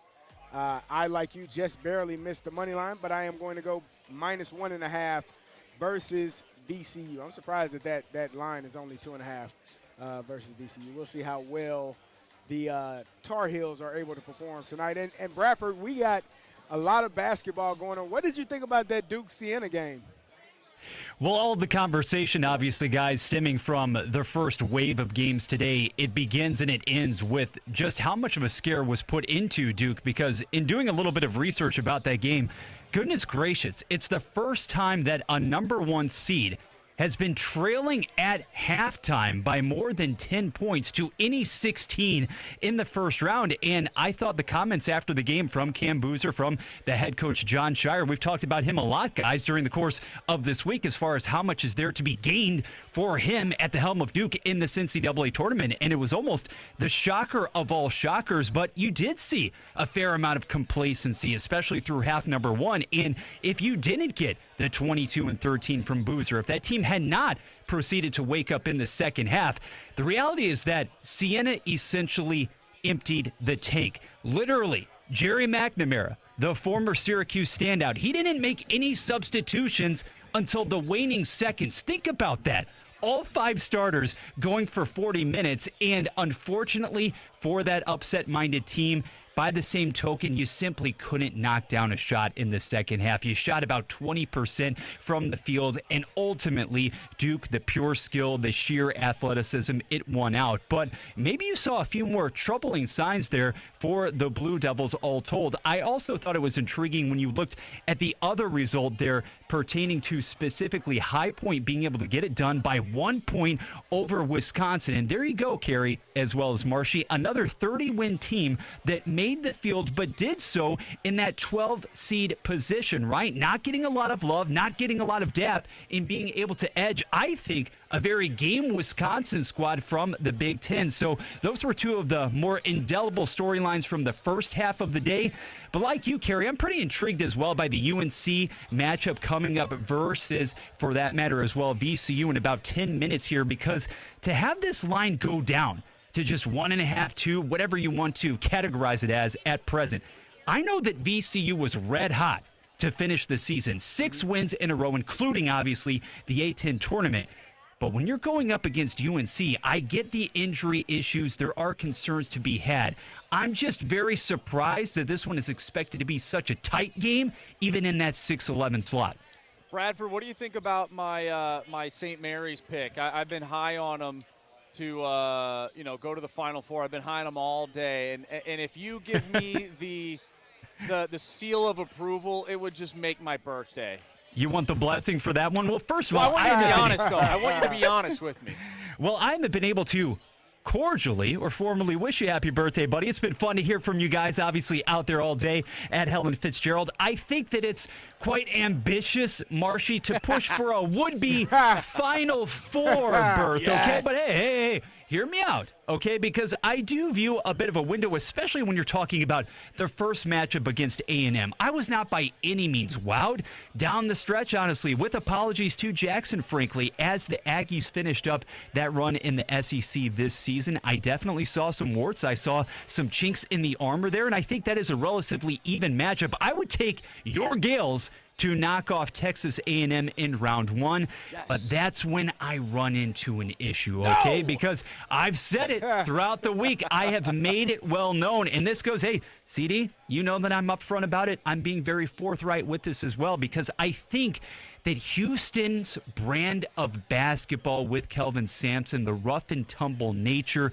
the physicality, yeah, Illinois can obviously get up and down the floor, but if those two teams are to meet there, moving toward the Sweet 16 and beyond, I think that is going to be, Houston that is, it's going to be an incredibly difficult team to be able to contend with because of the championship-ish pedigree, the number of times this program has made it into the tournament as of late. I'm just higher on the Cougars. And I think when push comes to shove as well, there will be more opportunities for this team to score. I know there are reservations about this group's ability to put it in the basket. You could say the same thing about St. John's when you're talking about the East region. But to me, the biggest bugaboo there, Marshy, is having to go up against Houston in round 2, buddy. I don't know if I see that one. I just don't. Nah, it's fine. They'll take care of business. Somebody's got to lose, right? It won't be my Gales, Carey. Yeah, somebody's got to take down Houston so Illinois doesn't have to play. You know what? Let's do it. I'm with you then, Marshy.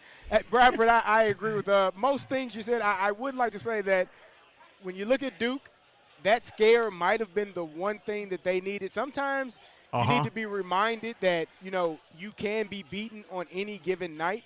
And I would assume that John Shire and that staff are going to look at that film, and those players from Duke will come out and probably play the best basketball that they've played all year going forward, because that almost ended in a really bad way for the Duke Blue Devils to be ousted by Siena in the first round when you're the number 1 overall pick.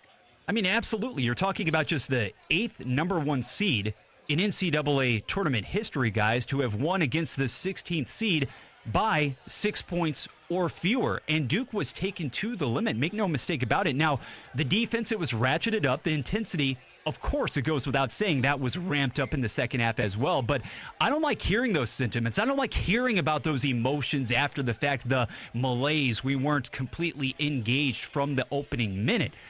I really don't buy that from the outset. I get what you're saying about needing to have that push, about having the extra motivation, but when that ball goes up from the very, very beginning, for that matter, you know that you are on the undisputed hunted as well in this field as the number 1 overall seed. So I'm interested to see how this team responds, and certainly it would appear as if you get that rebound opportunity on Saturday as well. Also, Arkansas, just minutes ago, Carey, you may have seen as well, polished off a nice authoritative victory over Hawaii. But I guess, my man, we shouldn't really be surprised when you're talking about rolling past 90 points, when you're talking about Acuff going off for another 24. And down the stretch, I know there are a lot of questions about the availability, certainly, for Darius Acuff. Look, he is sensational down the stretch as well. Conference tournament, Arkansas making that run. We didn't see any ill effects from that lower body injury. Arkansas has depth galore. I loved what I saw from that team in that recent victory. And also credit Vanderbilt in a tricky spot. That 5-12 matchup against McNeese, it kind of went back and forth, and the Commodores were never able to totally put McNeese in the rearview mirror. I wonder what that means as another SEC team also tries to pursue the Sweet 16. We'll see how it all plans out for the rest of the tournament. It's been so fun to watch thus far. That's Bradford Bruns alongside Andrew Marsh. I'm Kerry Davis. When we return, we'll do our 3 stars of the day and figure out what we all learned. That's next on the Fast Lane on 101 ESPN.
Broadcasting live from Helen Fitzgerald's for the first round of the NCAA men's basketball tournament. This is the Fast Lane on 101 ESPN. Refreshed by Bud Light. Easy to drink, easy to enjoy.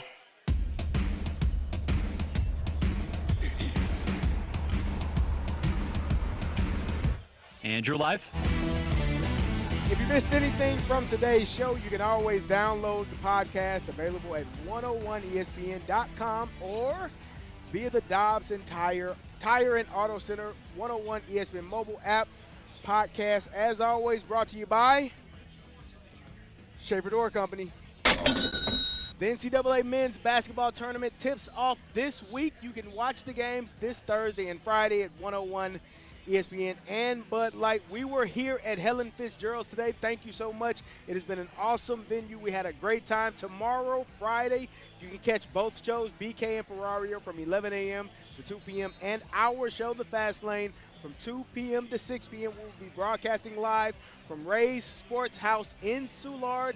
Enjoy some food, a cold Bud Light, 101 giveaways, plenty of screens to watch all the games. Get more details available at 101ESPN.com. Our Madness of March broadcasts are refreshed by Bud Light. Easy to drink, easy to enjoy. Time to find out what we learned today. Marshy, go. I learned that there may not be a better way to celebrate your birthday than the first day of March Madness, the first day of the NCAA tournament. So to turn 30, to watch High Point take down Wisconsin, to almost witness a 16 seed take down a 1 seed today. It's been a great birthday. I've had a great time, and I'm ready to celebrate more once we're done here with the show. Bradford, how about you? What did you learn today? You know what, guys? Much like the text line and the snake pit, I learned that St. Louis has a brand new power tandem when it comes to discussing hoop rock. They were all over CD and Jackson Burkett with Marshy thrown in for good measure. Guys killing it on the college front. And you know you had to bring a little bit of the association to the party, too. I loved it. It's always fun. I learned that, Jackson is, when he says he doesn't know hockey, he means it. Oh, yeah. It's not a game. It's not a joke. He's spot on with that. So that was hilarious to me. Appreciate Tanner joining us, Tanner Henderson joining us, Jackson Burkett joining us for a few hours here at Helen Fitzgerald's. It's been an awesome venue. We've had a fantastic time. The Bud Light has been cold. Not that we've had any yet, but we're about done here in about 3 minutes, so maybe crack one open and have a great time. Shout out to Dodie Rallman for getting us on the air, as always. Yes. Does a fantastic job of setting things up, making sure there's that we're on air, both on air and on video, and he does a fantastic job, even with all the people walking around and walking in front of the camera, which I know that gets you a little hot, Dodie. So we appreciate you being here, helping us out. Shout out to Bradford Bruns back at the studio for doing a fantastic job. You've helped us out all week, brother. We definitely appreciate you. And we've had a good time, man. I'm looking forward to tonight to watch my Illini take on Penn and get this dub. It's going to be a good time. Bradford? 3 stars, Bradford. It's time for the Fast Lane's 3 stars of the day, presented by Circus Sports. No bet fees ever with the world's largest sports book, now at your fingertips in Illinois and Missouri. All right, our 3rd star of the day, we're going to give it to the Dirt Cheap Chicken, who is walking around here and looking just happy as all can be. We were talking mascots earlier today. We have a mascot here at Helen, so shout out to the Dirt Cheap Chicken. I think Jackson wants to be a mascot. I'm just saying. Sounded like it sounded like he did. It sounded like he did. Yeah. 2nd star of the day goes out to Jackson and Tanner for filling in today and giving their basketball takes, their college hoop takes. Definitely appreciate that. So we appreciate that, especially with Jamie on the road with the Blues and Anthony being on vacation, which he will be back with us tomorrow. So we're excited about that. And our 1st star of the day goes out to our listeners, the ones that were here saying hello to us at Helen Fitzgerald's, for all the ones driving around or listening to us while watching basketball. We appreciate all of you for tuning in. Definitely. So, First star of the day goes out to our listeners. It's been a great show, man. We've had a great time here at Helen Fitzgerald. Tomorrow you can catch us at Don's Sports House in Soulard. We will have Ray. I'm thinking of Don's Garage. Ray's Sports House in Soulard. We'll be there 2 to 6 tomorrow, so we'll have a great time. Again, for everyone that is listening, we appreciate you all for showing up every single day and listening.